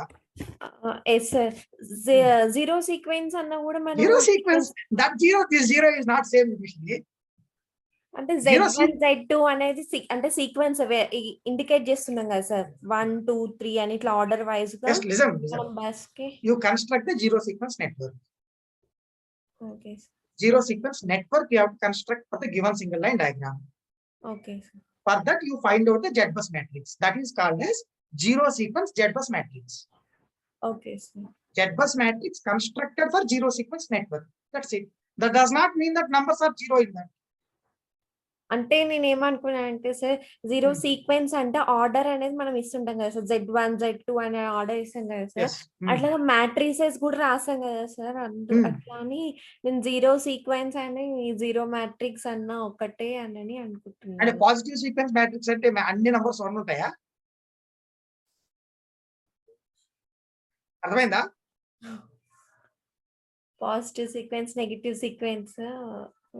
Positive sequence 1 అన్నాము అంటే అన్ని నంబర్లు 1 ఉంటాయి దాంట్లో. అలాగే sir. కదా. Okay. So zero sequence matrix అంటే ఏంటంటే, zero sequence network we will take first. For that network we are constructing Z bus matrix. Okay? Okay sir. What we name that Z bus matrix? Z bus matrix constructed for zero sequence network. Okay. లేదా zero sequence Z bus matrix అని పిలుస్తాం. Okay sir. అంతేగాని numbers అన్ని zero ఉంటాయి కాదు. Okay sir. ఓకేనా? Sir zero sequence place లో null matrix ఇచ్చినా గానీ జీరో మ్యాట్రిక్స్ ప్లేస్ లో నల్ మ్యాట్రిక్స్ ఇచ్చినా గానీ మనము జీరో మ్యాట్రిక్స్ కిందకే అర్థం తీసుకోలేదు సార్. ప్రాబ్లమ్ ఆ క్వశ్చన్ నన్ను ఎందుకు అడుగుతున్నారు మీరు? అంటే ఎక్కడైనా ప్రాబ్లమ్ లో నల్ మ్యాట్రిక్స్ అనే వచ్చినప్పుడు మనము జీరో నల్ మ్యాట్రిక్స్ అంటే అన్ని all numbers are zero. That's a linear algebra question. అంటే జీరో మ్యాట్రిక్స్ కి కిందకి తీసుకొని అట్లా సాల్వ్ చేయాలా అని అడుగుతున్నాను sir. Repeat again. What's your doubt? సరే క్వశ్చన్ లో జీరో మ్యాట్రిక్స్ బదులు నల్ మ్యాట్రిక్స్ ఇస్తే మనం జీరో మ్యాట్రిక్స్ కిందకి అర్థం చేసుకొని సాల్వ్ చేయాలి కదా సార్ ప్రాబ్లమ్ అన్ని జీరోస్ ఉంటాయి దాంట్లో. అప్పుడు జీరో మ్యాట్రిక్స్ అన్నప్పుడు అన్ని జీరోస్ ఉంటాయి, నల్ మ్యాట్రిక్స్ అన్నప్పుడు అన్ని జీరోసే ఉంటాయి. అంటే క్వశ్చన్ అలాగే ఇస్తే అలానే అంటే జీరో మ్యాట్రిక్స్ కిందకి అర్థం చేసుకొని రాయాలి కదా అంటున్నాను sir.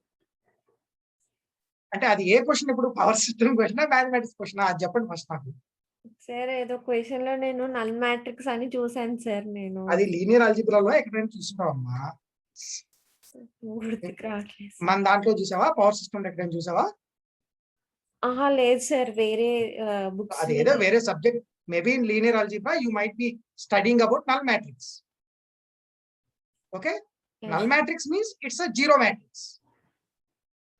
Zero matrix means all the numbers in that matrix will be zeros. Yes, sir. Okay, that's the zero matrix. But what is zero sequence matrix? Zero sequence Z-bus matrix is a Z-bus constructed for zero sequence network. Both are completely different terms. Okay na? Okay, sir. Clear ayinda doubt? Ingemna unda? Yes, sir. Tell me Yogeshri. అర్థమైంది sir. Clear? Yes, sir. Any more doubts here? No, sir.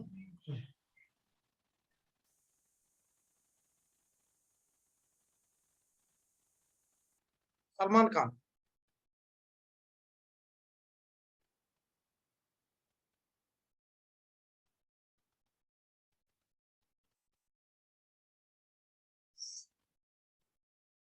Salman Khan, do you have any doubt? Please raise your hand, Salman Khan, if you have any doubt. Salman Khan, please raise your hand if you have any doubt. If you have any doubts, please raise your hands, else we can close the session.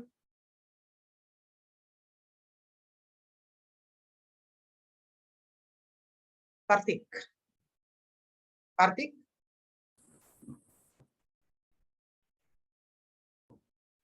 Tell me, Karthik.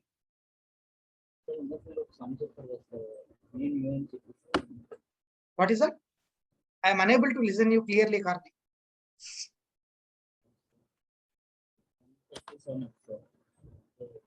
I am unable to listen you, Karthik. Please kindly adjust your volume.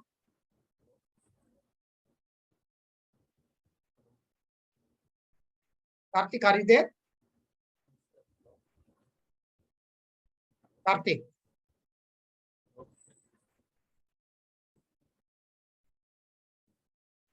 Salman Khan.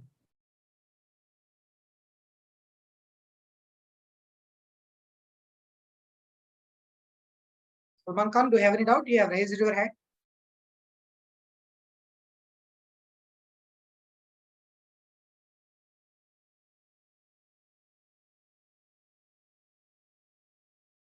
Salman Khan, do you have any doubt? I'm asking you to unmute. Salman Khan.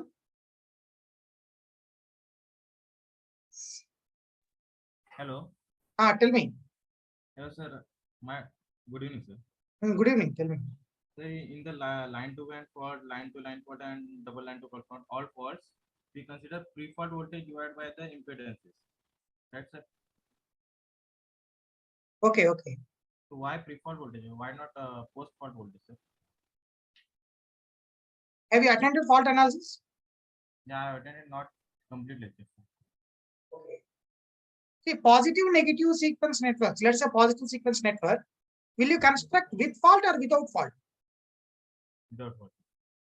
Without fault. Then what is that voltage? Pre-fault voltage. That's it.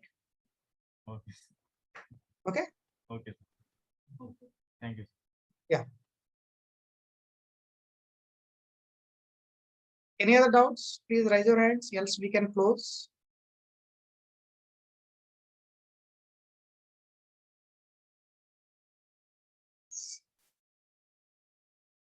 So I think nobody's having a doubt. I'm closing the session. Thank you.